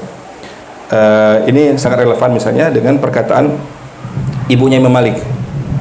Ibunya Imam Malik ini, makanya itulah pentingnya kita itu memang punya orang tua yang mempunyai hikmah. Jadi Imam Malik masih kecil, masih di usia kutab. Imam Malik diantarkan oleh ibunya ke kutab. Kemudian ibunya Imam Malik mengatakan seperti ini, ya Malik, wahai Malik, idhab ila Rabi'ah, pergilah kepada Rabi'ah. Rabi'ah itu adalah Rabi'atul Ra'yi. Kalau misalnya guru pernah dengar, Rabi'atul Ra'yi adalah salah satu guru, salah satu muaddibnya Imam Malik. Ya Malik, idhab ila Rabi'ah, wahai Malik, pergilah kepada Rabi'ah. Wa khudh min adabihi qabla ilmihi, dan ambillah adabnya sebelum kamu mengambil ilmunya. Jadi yang dimaksud iman sebelum Al-Quran itu adalah kita mengambil adabnya seorang guru sebelum kita mengambil ilmu-ilmunya dia. itulah yang harus kita ambil. Karena apa? Karena memang guru itu sebenarnya yang apalagi di usia-usia SD seperti ini, kita tuh janganlah banyak sekali menjejali ilmu, tapi pondasi adabnya itu kurang. Karena apa? Yang namanya anak-anak usia SD seperti ini, kita tidak butuh banyak ilmu, tapi butuh banyak adab. Makanya misalnya seperti ada salah seorang muridnya Imam Ahmad, beliau menyatakan kesaksian, saya pernah menghadiri majelisnya Imam Ahmad. Itu yang menghadiri majelis beliau itu lebih dari 5.000 orang.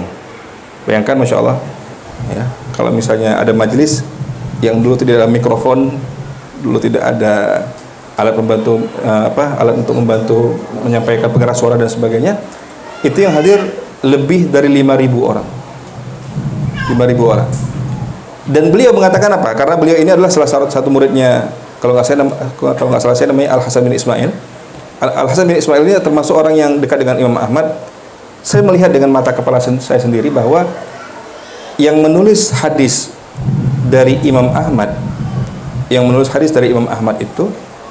itu hanya dari tadi berapa tadi? 5.000. Itu yang nulis cuma 500 orang. Bayangkan murid sebanyak itu yang menulis itu beliau menghitung itu lebih kurang 500 orang. Dari 5.000 500 orang. Berarti berapa persennya itu? Perlimanya. Ya. Nah, cuma segitu yang nulis. Selebihnya apa? Selebihnya mereka hadir ke majelis Imam Ahmad itu untuk apa?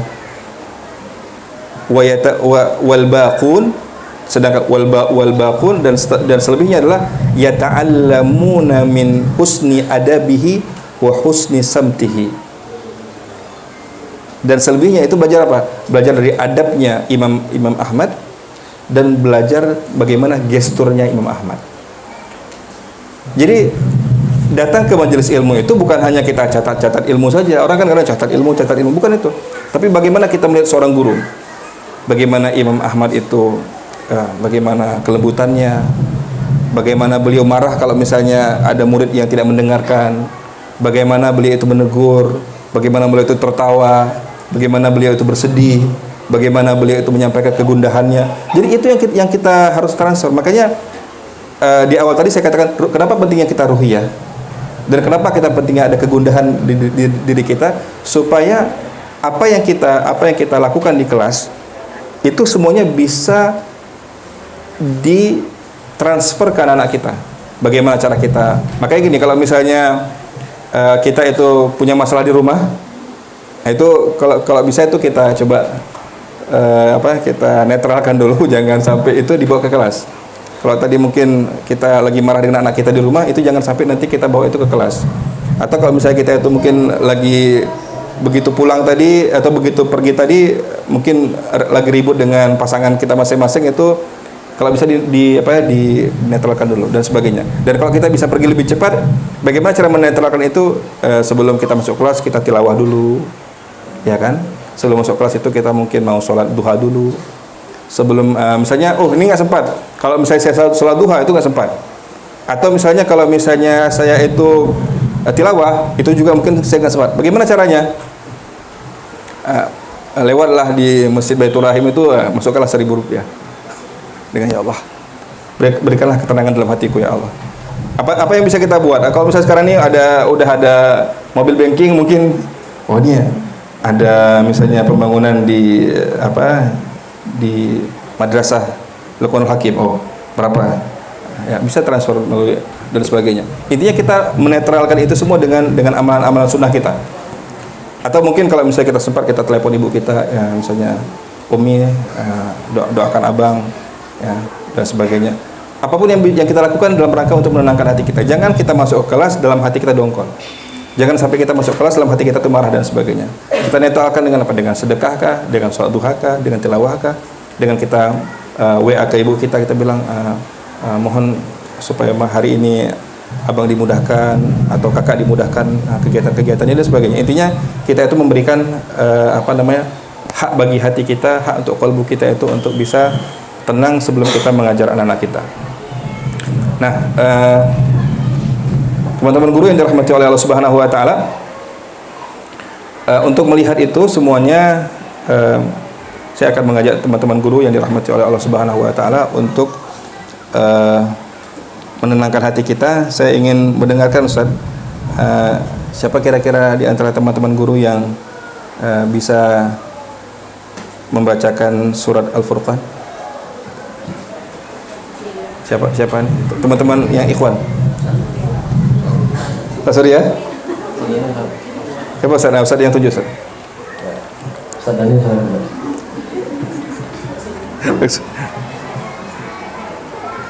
Surat Al-Furqan ayat yang ke-63. Ayat 63 sampai selesai. Ini lama nih memang. Tapi kita coba untuk meresapi itu semua.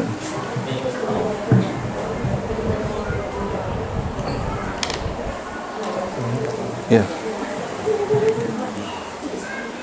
Akhir surah Al-Furqan Ustaz. Ayat ke-63. Al-Furqan ayat 63 kan? Iya, sampai habis. Panjang. Panjang. Atau boleh ini di apa namanya? Kalau misalnya sambung ayat ya. Boleh juga sambung ayat boleh juga. Boleh, fadhal. A'udzu billahi minasy syaithanir rajim. وعباد الرحمن الذين يمشون على الأرض هونا وإذا خاطبهم الجاهلون قالوا سلاما والذين يبيتون لربهم سجدا وقياما والذين يقولون ربنا اصرف عنا عذاب جهنم إن عذابها كان غراما إنها ساءت مستقرا ومقاما والذين إذا أنفقوا لم يسرفوا ولم يقتروا وكان بين ذلك قواما والذين لا يدعون مع الله إلها آخر ولا يقتلون النفس التي حرم الله إلا بالحق ولا يزنون ومن يفعل ذلك يلقى أثاما يضاعف له العذاب يوم القيامة ويخلد فيه مهانا إلا من تاب وآمن وعمل عملا صالحا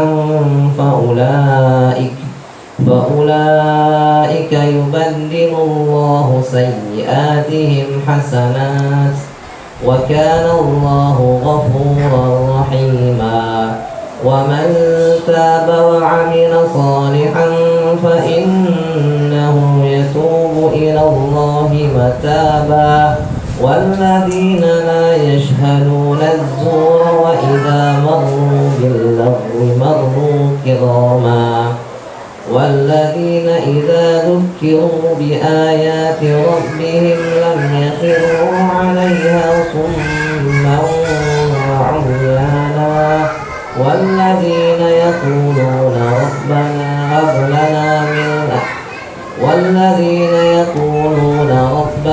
هب لنا من أزواجنا وذرياتنا قرة أعين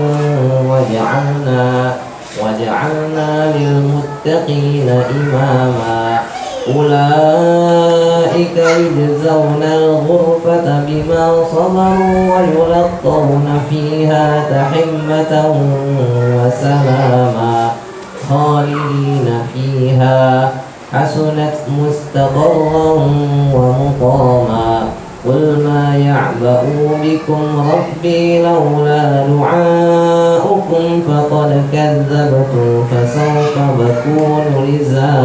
يكون لزاما InsyaAllah.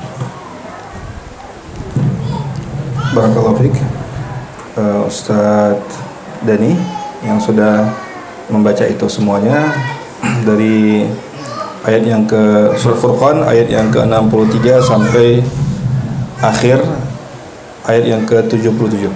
Nah, Jadi teman-teman guru yang dirahmati oleh Allah Subhanahu wa taala, orang itu kalau misalnya belajar strukturnya dengan struktur iman, kemudian setelah itu struktur Al-Qur'an, itu bisa dipastikan anak-anak itu menjadi anak-anak cerdas. Pasti cerdas. Jadi kalau orang itu punya iman, kemudian belajar Al-Qur'an, itu bisa dipastikan anak itu menjadi anak yang cerdas. Dan kita tahu bahwa kan kalau misalnya sekarang ini kan ada namanya kecerdasan secara intelektual, ya kan? Dan ada kecerdasan secara apa? Spiritual. Dan kecerdasan secara apa? Emosional. Nah, tapi sekarang ini karena apa ya? Karena orang akhirnya tertipu, akhirnya orang sekarang ini lebih suka dengan kecerdasan buatan. Tahu ya, pernah dengar kecerdasan buatan? AI ya, AI yang artificial intelligence. Jadi lebih suka dengan itu, sehingga orang kalau misalnya komunikasi lebih suka dengan itu dibandingkan dengan manusia gitu kan. Nah, jadi ketika orang itu dekat dengan Al-Quran dan ketika dia itu beriman kepada Allah Subhanahu Wa Taala, ini orang itu cerdas luar biasa dengan izin Allah Subhanahu Wa Taala. Bahkan kecerdasan itu sesuatu yang mengagetkan. Jadi kemarin itu sebelum saya ke Langsa, saya ketemu dengan salah seorang profesor dari dunia pertanian, dan tadi malam saya juga ketemu, ternyata beliau di Langsa. Jadi saya ketemu di Banda Aceh, kemudian tadi malam ketemu lagi. Jadi ada satu pertanyaan yang belum saya jawab karena beliau buru-buru dan saya juga ketika itu punya agenda. Beliau bertanya seperti ini, Ustadz, bagaimana caranya? Seperti misalnya Ibnu Hayyan, pernah dengar Ibnu Hayyan? Ibnu Hayyan, beliau itu belajar Al-Quran, belajar iman. Kemudian beliau itu belajar Al-Quran. Tapi kenapa Ibnu Hayyan itu nantinya dijuluki sebagai bapak kimia, Abul Kimia? Jadi ilmu kimia itu bukan datang dari barat, walaupun mungkin namanya seperti nama-nama barat ya, tapi ilmu kimia itu yang pertama kali meletakkan dalam sejarah itu adalah Ibnu Hayyan. Bahkan mungkin sebagian kaum muslimin tidak pernah mendengar nama itu, Ibnu Hayyan. Jadi Ibnu Hayyan ini, teman-teman guru yang dirahmati Allah Subhanahu Wa Taala, itu beliau punya atau menciptakan satu alat, di antaranya adalah alat untuk menyuling minyak wangi. Dan alat menyuling minyak wangi itu dari zaman Ibnu Hayyan sampai sekarang itu nggak berbeda. Artinya apa? Ilmu untuk membuat minyak wangi, bahkan yang di sana itu yang di Perancis sekalipun, itu alatnya itu tidak berbeda sedikit pun, kecuali ada sedikit modifikasi dengan alat yang diciptakan oleh Ibnu Hayyan. Beliau mengatakan seperti ini karena beliau bergerak di bidang pertanian, dan di Banda Aceh itu sekarang ini lagi dikembangkan satu lembaga atau satu riset namanya ARC, Athiri Research Center, yaitu satu riset tentang bagaimana menyuling minyak athiri. Pernah dengar minyak athiri? Ya, tapi sebagian orang membacanya atsiri. Padahal bukan atsiri, athiri. Karena kan TS itu kan sa, ya, hadis. Nah, jadi minyak athiri itu, teman-teman guru yang dirahmati Allah Subhanahu Wa Taala, salah satu minyak athiri terbaik di dunia ini adalah berada di Aceh. Ya, dan itu saya kenal dengan orang yang membuat risetnya itu. Nah, beliau mengatakan bagaimana orang belajar Al-Quran, belajar iman dan sebagainya, kemudian bisa menciptakan ilmu kimia atau bisa melahirkan ilmu kimia. Itu bagaimana caranya, Ustaz? Saya bilang dengan Bapak itu, ini hanya sekilas karena saya tidak menjelaskan, bahwa gini, orang yang dia itu ditanamkan keimanan, kemudian dia itu ditanamkan Al-Quran, orang ini adalah orang yang cerdas. Kenapa? Karena orang ini adalah orang yang nantinya bisa melahirkan sesuatu yang tidak pernah bisa dilahirkan oleh manusia manapun kecuali orang-orang yang beriman kepada Allah Subhanahu Wa Taala. Dan beliau mengatakan bagaimana itu Ustaz ininya, bagaimana kira-kira kok bisa seperti itu? Saya katakan dengan Bapak itu, saya akan menjawab Pak, tapi agak panjang. Kata beliau, mohon maaf, ya saya juga ada kegiatan, saya pergi. Ya. Tapi jawaban itu akan saya kasih ke sini. Sebelum saya kasih ke sana, saya kasih ke sini dulu. Nah, di surat Al-Baqarah ayat 151 kan itu disebutkan bahwa bagaimana muaranya itu muncul, bagaimana kok bisa seperti itu. Allah Subhanahu wa taala berfirman di surat sebelum kita nanti bahas surah Al-Furqan ini, Allah Subhanahu wa taala berfirman di surat Al-Baqarah ayat 151, "Kama arsalna fikum rasulan minkum yatlu 'alaikum ayatina wa yuzakkihim wa yu'allimuhum al-kitab wal hikmata wa yu'allimukum ma lam takunu." Gitu. Kama arsalna fikum rasulan minkum yatlu 'alaikum ayatina wa yuzakkihim wa yu'allimuhumul kitaba wal hikmata wa yu'allimukum ma lam takunu ta'lamun. Ini kuncinya, wa yu'allimukum ma lam takunu ta'lamun. Jadi kalau kita tadi belajar iman, kita baca Al-Qur'an, dekat dengan Al-Qur'an, mentadaburi Al-Qur'an, mentadaburi hadis Rasulullah SAW. Kalau tadi 4 item itu sudah kita jalankan dengan baik, maka ada satu ilmu, wa yu'allimukum ma lam takunu ta'lamun. Maka Allah Subhanahu wa taala akan mengajarkan bagi kalian ilmu yang kalian tidak tahu sebelumnya. Ya. Jadi ilmu tentang kimia, ilmu tentang optikal, ilmu tentang bagaimana menciptakan alat-alat untuk bedah, itu semuanya yang menciptakan adalah orang-orang Islam. Ya. Yang menciptakan itulah orang-orang Islam. Karena apa? Karena memang urutannya seperti ini. Nah, kenapa tadi saya membicarakan kecerdasan, teman-teman guru? Karena sebenarnya Allah Subhanahu wa taala salah satunya melalui surat Al-Furqan ini, Al-Furqan ayat 63 ini, itu sampai akhir itu menjelaskan tentang bagaimana kecerdasan yang nantinya harus dimiliki oleh seorang muslim. Kecerdasan yang harus dimiliki oleh orang-orang beriman kepada Allah Subhanahu wa taala. Atau secara lebih gamblang, Allah Subhanahu wa taala mengatakan kecerdasan yang harus dimiliki oleh ibadur rahman. Apa itu ibadur rahman? Hamba-hamba Allah yang Maha Pengasih, Allah yang Maha Penyayang. Ya. Dan ini yang saya katakan, kenapa akhirnya kita jatuh cinta dengan bahasa Arab? Karena bahasa Arab itu, di sini Allah Subhanahu wa taala menggunakan kata ibad. Kata apa? Ibad. Ibad itu bentuk mufradnya apa? Abdun. Abdun itu jamaknya hanya ibad atau ada jamak yang lain?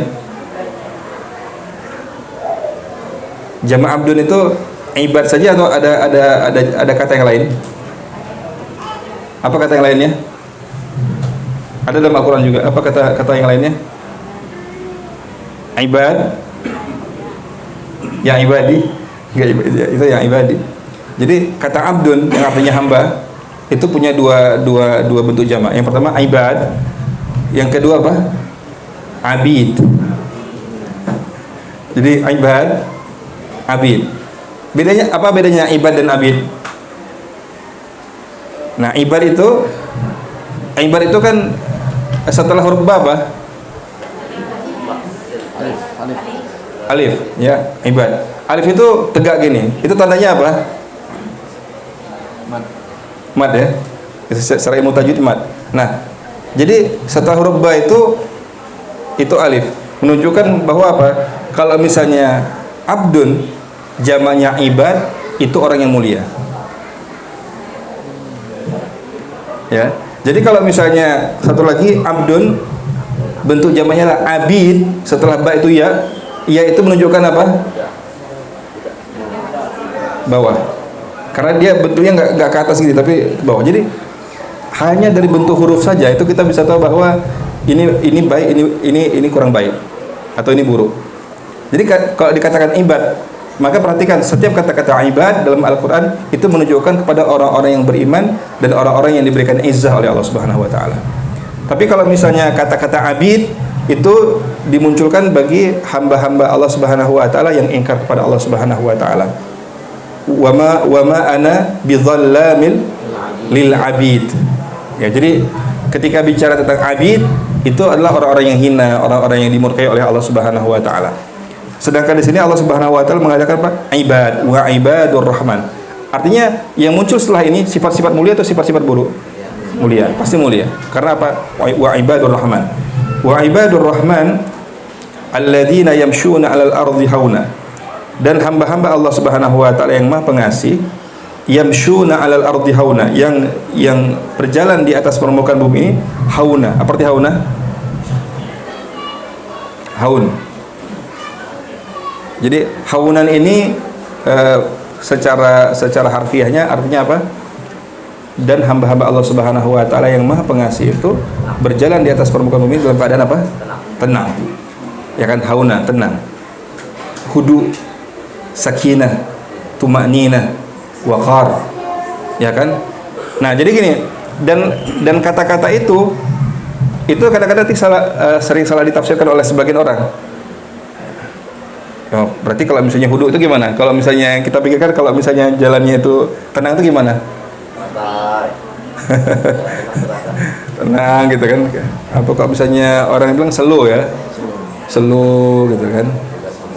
Bebas hambatan. Ya, itu jalannya kira-kira tegap atau santai atau lenggak-lenggok gitu?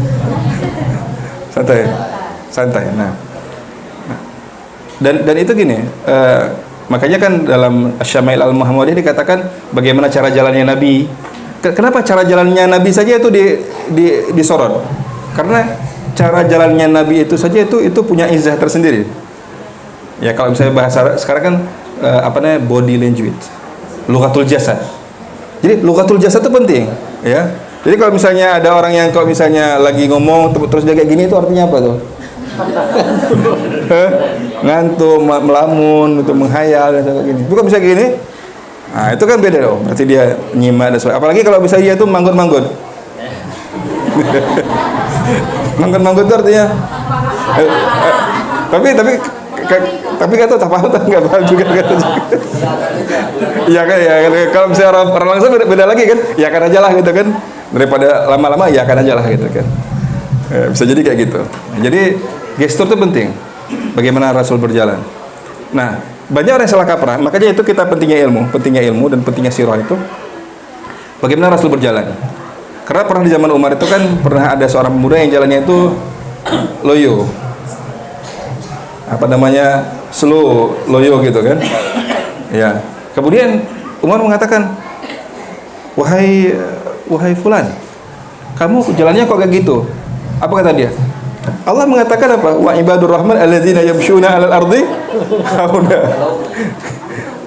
Apa kata Umar kan biasanya enggak lama-lama pukul aja kakinya gitu kan. Nah, kamu belajar lagi. Apa arti hauna itu? Ya, kemudian Ibnu Abbas mengatakan bukan seperti itu. Haunan itu bukan artinya seperti itu. Umar bin Khattab, kata Ibnu Abbas, Umar bin Khattab itu idza masya asra. Kalau jalan itu apa? Cepat. Laki-laki ya, ini laki-laki jangan disalahartikan juga nanti kan. Oh, Umar bin Khattab jalan cepat, nanti perempuan jalan cepat. Enggak seperti itu aja. Jadi Umar itu kok jalan cepat. Idza masa asra. Wa idza takallama asma. Kalau ngomong itu apa? Kedengaran jelas. Wa idza daraba auja. Kalau misalnya mukul itu sakitnya luar biasa. Tapi itu pukulnya di tempat yang benar ya, jangan tempat yang salah gitu juga. Tapi intinya gitu, yang namanya laki-laki itu kalau mukul tuh sakit. Nah, jadi yang namanya haunan itu artinya jalannya sebagaimana jalannya Rasul sallallahu alaihi wasallam. Bagaimana cara jalan Rasulullah? Itu antum baca sendirilah bagaimana di Syama'il Muhammadiyah. Karena saya di sini bukan bukan pelatihan jalannya Rasul ya. Baik. Wa idza khatabahumul jahilun. Kalau ada orang yang jahil,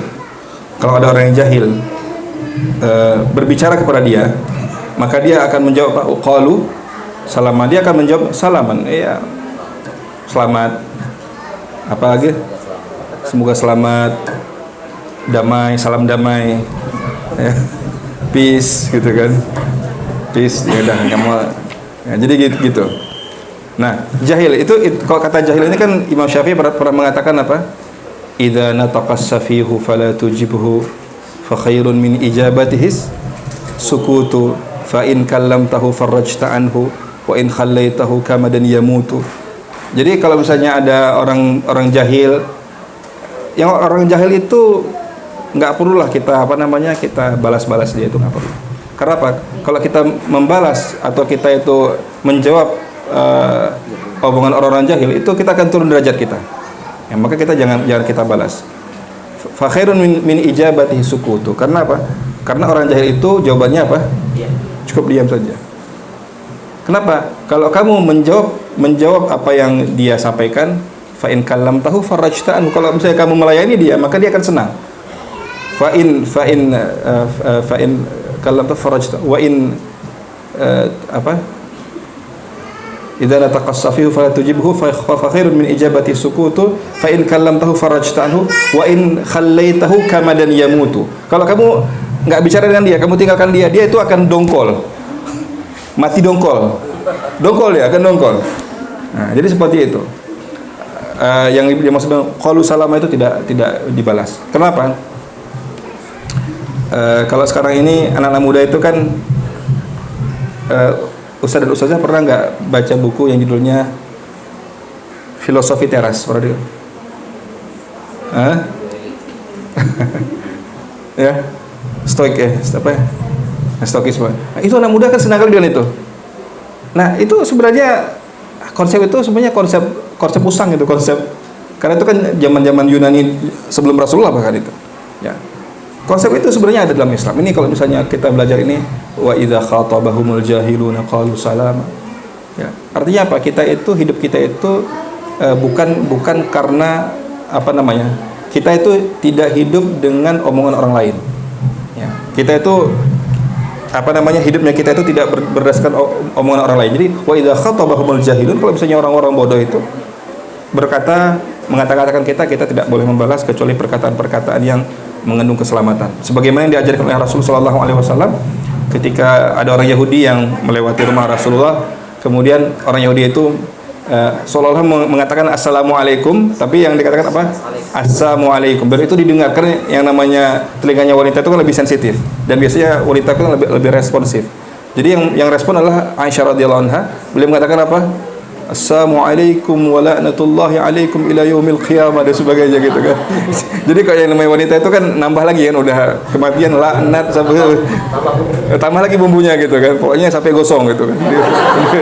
Pokoknya gimana caranya gosong gitu kan. Apa kata Rasulullah?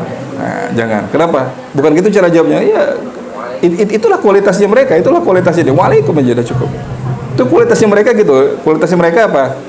Melaknat, mencaci, memaki. Kualitas kita nggak kayak gitu. Kita bilang waalaikum, sudah selesai. Kita nggak boleh ribut-ribut gimana. Itulah yang diajak oleh Rasulullah SAW. Nah, dari sini teman-teman sekalian, kira-kira kecerdasan apa yang bisa kita ambil dari ayat ini?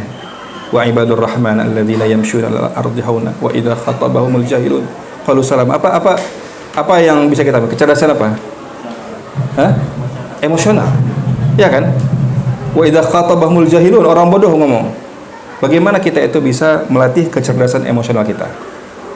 Ya, sebagai seorang guru, bagaimana kita memulai dan melatih untuk bisa kita itu memperbaiki kecerdasan kita secara emosional. Jadi emosi itu harus dikelola dengan baik, dan caranya sebagaimana yang diajarkan oleh Rasulullah SAW dan diajarkan oleh Allah dalam ayat yang ini.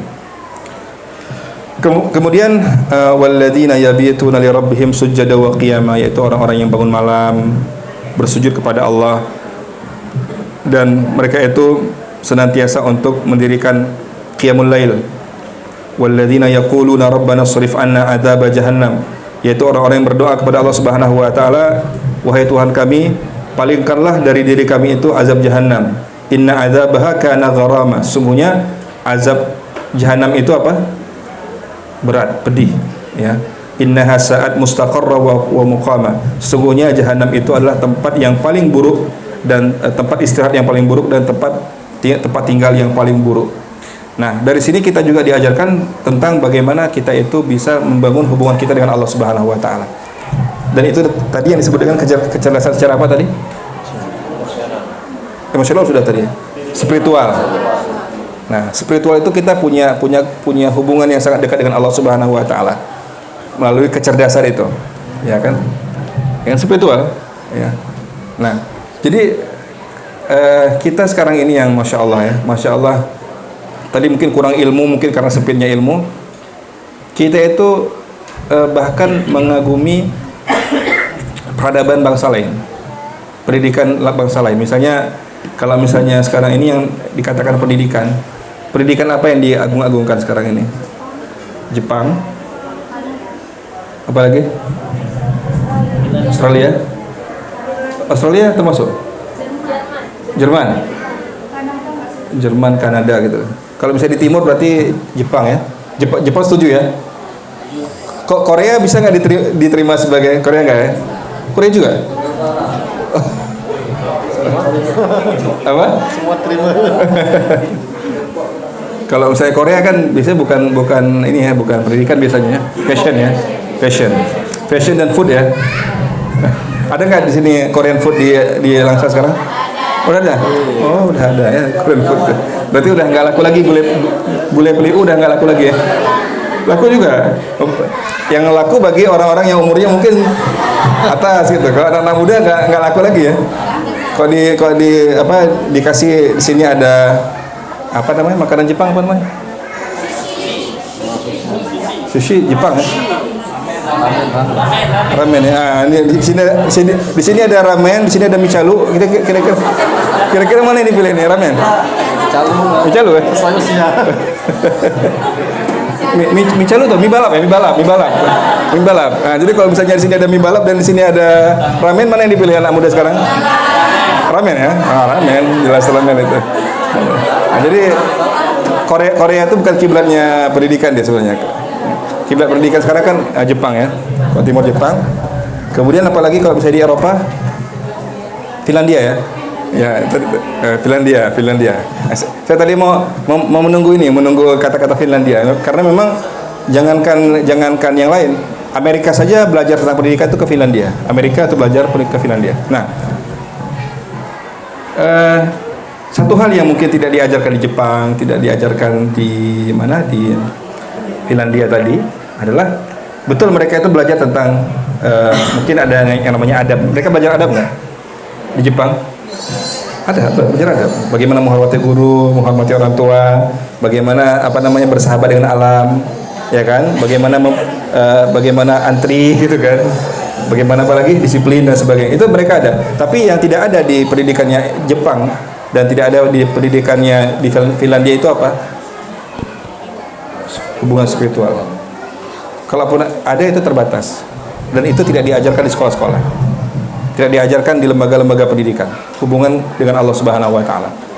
Nah, hubungan dengan Allah Subhanahu Wa Taala itu yang paling kuat diajarkan adalah di dalam pendidikan Islam. Bagaimana kalau misalnya bahkan seperti Nabi Musa itu kalau misalnya garam aja habis itu, atau mungkin putus tali sandal, tali sepatu itu langsung minta kepada Allah Subhanahu Wa Taala. Ya.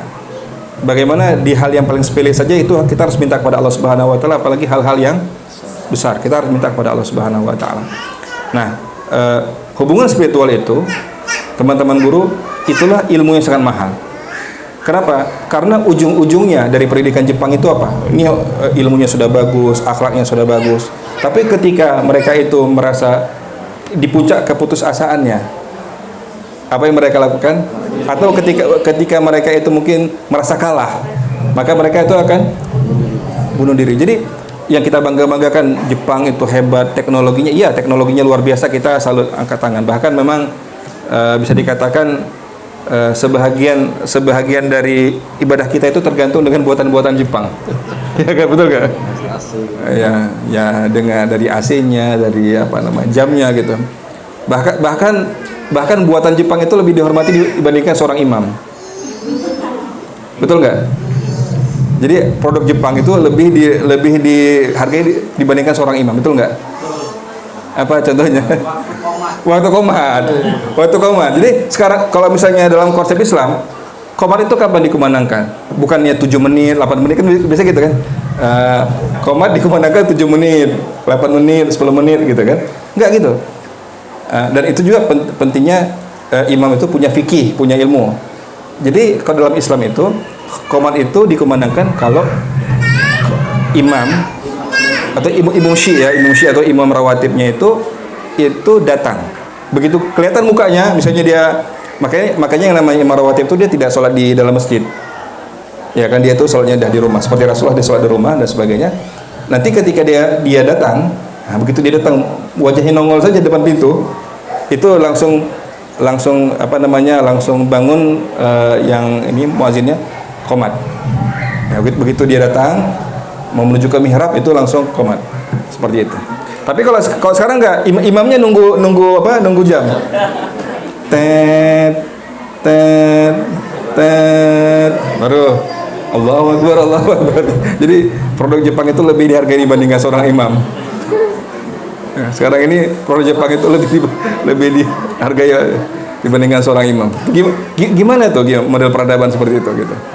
Ya, makanya kita nggak nyalahkan juga, tapi karena memang sempitnya ilmu kita dan kurangnya ilmu kita, mungkin ya tadi harus kita perbaiki. Makanya itu kan kegundahan juga itu sebenarnya. Kok bisa produk jam itu kok bisa lebih dihargai dibandingkan dengan seorang imam? Itu konsepnya seperti apa sebenarnya? Nah, begitu juga dengan Finlandia juga seperti Finlandia juga tidak ada hubungan dengan Allah Subhanahu wa taala, tidak punya hubungan emosional dengan atau hubungan spiritual dengan Allah Subhanahu wa taala, sehingga mereka seperti itu. Ketika mereka gagal, ketika mereka itu jatuh dan sebagainya, mereka akhirnya bunuh diri dan sebagainya.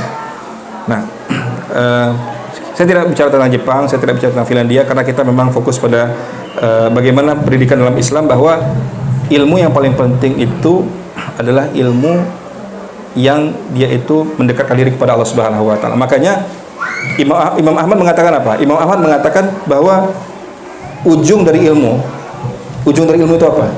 Kita capek-capek belajar ilmu, kita capek-capek menghafal Al-Quran, kita capek-capek menghafal hadis, kita capek-capek bergadang siang dan malam untuk membaca buku. Tujuan akhirnya apa?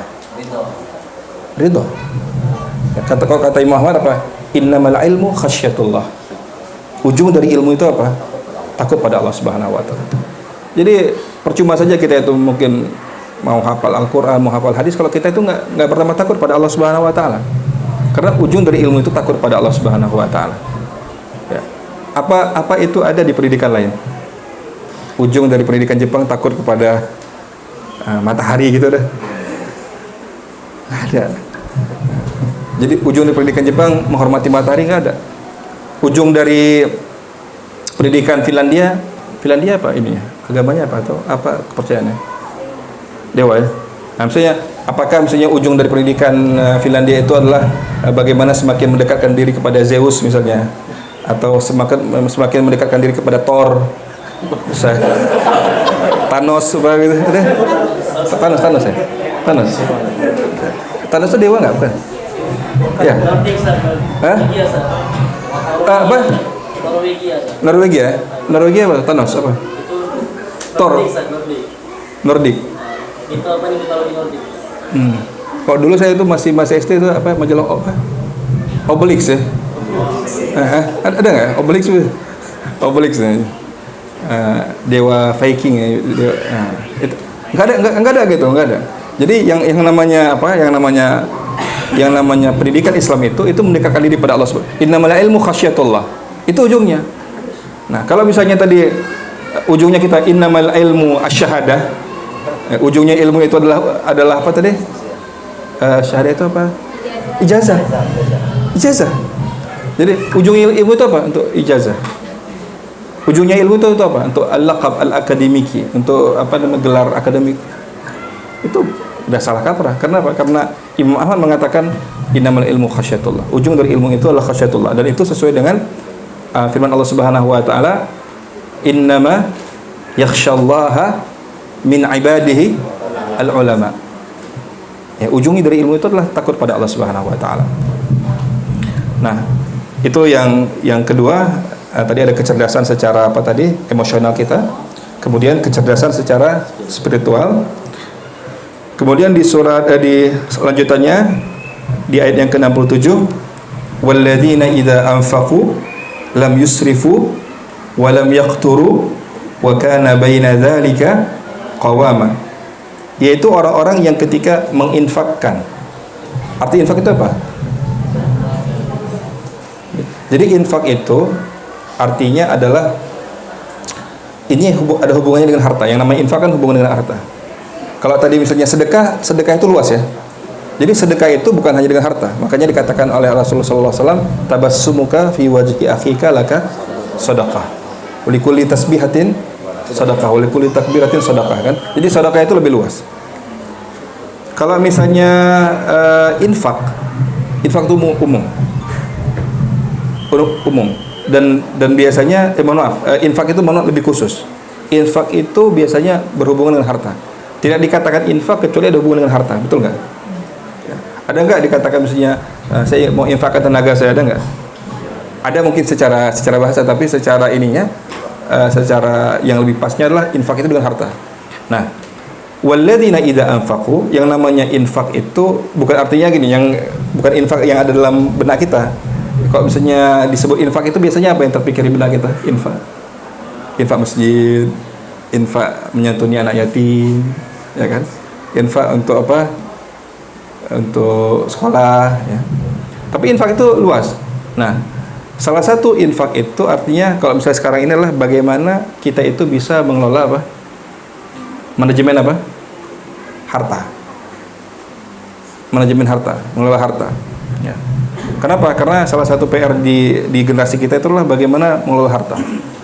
Karena anak-anak kita sekarang ini, yang apalagi yang nggak tahu bagaimana cara mengelola harta, itu punya masalah tersendiri bagaimana cara mengelola harta. Padahal harta itu salah satu hal yang perlu kita untuk tahu ilmunya, bagaimana cara mengelola harta. Dan Allah mengatakan, dan orang-orang yang menginfakkan hartanya. Infak itu seperti ini. Infak itu kalau misalnya dalam dalam kehidupan masing-masing adalah mungkin gaji ya. Gaji itu adalah yang akan kita infakkan. Mau kemana kita infakkan? Ya. Jadi bisa kita infakkan kemana? Kita bisa infakkan ke apa? Kok sini kurang paham. Apakah diinfakkan ke Ejer? Apa? Lia Solaya apa? Apa kok sini? Yang di sini yang paling banyak orang menginfakkan di mana tuh? Susu ya. Mau diinfakkan ke susu ya? Itu maksud saya. Jadi infak itu nggak harus ke masjid. Yang dimaksud infak sini infak yang umum, ya, membelanjakan. Jadi apakah mau diinfakkan ke Shopee?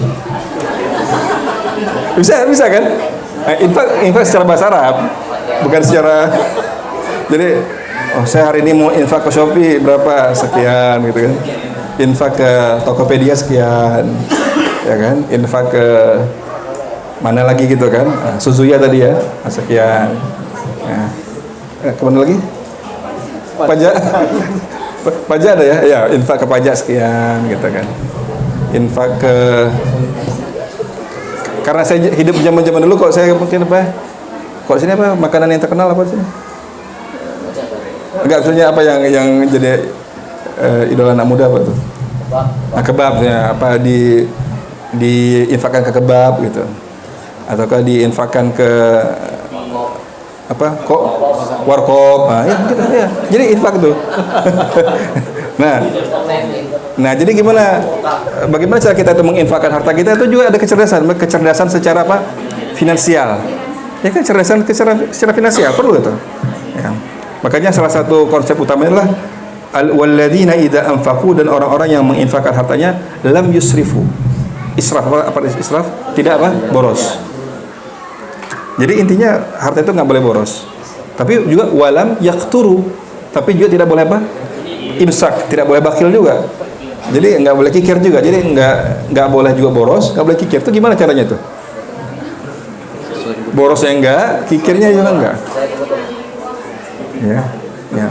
Makanya nanti kan baru dalam yang hadis kalau misalnya dalam dunia perdagangan ya, dalam dunia perdagangan itu kan, atau dalam dunia pertanian itu yang hadis ada kebun, yang kebun itu hanya kebun dia saja yang disirami hujan. Pernah dengar di situ? Jadi ada kebun dia saja yang disirami hujan dan sebagainya. Bahkan yang ada salah seorang yang mendengar bahwa namanya itu disebut di langit. Iski ardha fulan. Berikanlah hujan hanya kepada kebunnya fulan. Akhirnya dia ikuti awan itu dan dapatlah. Ketika berdialog, apa yang kamu lakukan? Maka disitulah salah satunya ilmu cara bagaimana mengelola harta kan. Gitu. Beliau mengatakan gini, saya itu membagi harta ini menjadi 3. Yang pertama apa? Ad-dakhiruhu li nafsi. Saya simpan untuk diri saya sendiri. Diri sendiri ini maksudnya bukan untuk diri sendiri, tapi diri sendiri, keluarga, kerabat dan sebagainya, anak-anak dan sebagainya. Yang kedua apa? Modal. Ya, saya simpan sebagai modal. Ya karena kalau nggak ada modal nggak mutar kan. Jadi simpan sebagai modal. Yang ketiga apa? Unfiquhu linnas. Atau seperti itu. Artinya saya itu menginfakkan harta ini kepada manusia. Untuk apa? Saya bantu manusia, saya lunasi hutang-hutang orang dan sebagainya. Nah, jadi sepertiga dari harta itulah yang akhirnya nanti bukan sepertiga, bahkan semua harta itu berkah. Kenapa? Karena sebaik-baik sedekah itu kepada siapa? Kepada diri sendiri. Jadi sedekah terbaik itu kepada diri sendiri. Tapi jangan kita ya kan? Saya diri sendiri kan gitu kan. Jadi apa? Saya beli bajunya mahal, beli tasnya mahal kayak gitu juga gitu. Ya, itu diri sendiri. Kenapa? Kenapa pentingnya diri sendiri? Karena gini. Karena ada orang yang dia tuh kikir juga pada diri dia sendiri. Ada gitu. Kikir dia. Ya, karena kikir dia. Padahal dia hartanya banyak tapi dia kikir pada diri dia sendiri. Kikir itu bukan berarti dia tuh nggak, kan ada orang yang misalnya ada orang kaya yang pakai baju oblong terus, ada kan gitu, orang kaya baju oblong terus, ada nggak? Ada itu. Bukan gitu, itu mungkin ya style dia gitu. Dan kalau kita tanya berapa harga mobil bajunya dia tuh, outfitnya dia itu mahal juga sebenarnya. Bukan itu. Tapi ada orang gini, salah satunya gini, ada orang yang bertanya, Ustadz, saya tuh udah punya harta banyak sekali, tapi saya nggak tahu bagaimana cara menghabiskan. Iya, bukan sombong. Memang ada orang yang bingung. Jadi gini, ada orang punya harta bingung, ada gitu. Maka gini lah, Bapak pernah umroh nggak? Umroh? Nggak pernah katanya. Umroh dulu. Jadi ada orang yang dia tuh punya uang, tapi dia lupa umroh. Ada gitu. Nggak tahu dia bagaimana cara menghabiskan. Ya tuh umroh. Kalau bisa umroh bawa keluarga, bawa anak-anak, bawa cucu, bawa tetangga, bawa satpam, semua bawa gitu kan. Habis tuh uang tuh. Ya, habis tuh uang. Mudah cara habisin uang itu insyaallah kan. Tapi habisin untuk hal yang baik. Itu Luqmanul Hakim perlu pembangunan tuh. Diinfakkan situ. Ya. Mudah cara ngabisin, tapi ke jalan-jalan yang baik dengan izin Allah Subhanahu wa taala. Lam yusrifu wa lam yaqturu. Tidak berlebih-lebihan, tidak boros dan tidak apa? Tidak bakhil. Ya. Kemudian yang pembagian 3 tadi untuk diri sendiri, untuk keluarga itu bagus, itu sedekah yang terbaik. Kemudian untuk modal. Modal itu penting juga karena apa? Tanpa modal nggak mungkin berputarnya satu perdagangan. Nah, kemudian yang terakhir adalah untuk diberikan kepada orang lain. Ini juga luar biasa. Ya makanya itu salah satu manajemen harta, dan salah satu pondasi harta itu ada bukunya, misalnya satu buku yang berjudul Islahul Mal, pernah dengar? Islahul Mal karya Ibnu Abi Dunya. Ya. Di situ satu perkataan Rasulullah yang saya senangi itu adalah Rasul mengatakan kepada siapa? Kepada Amr bin As.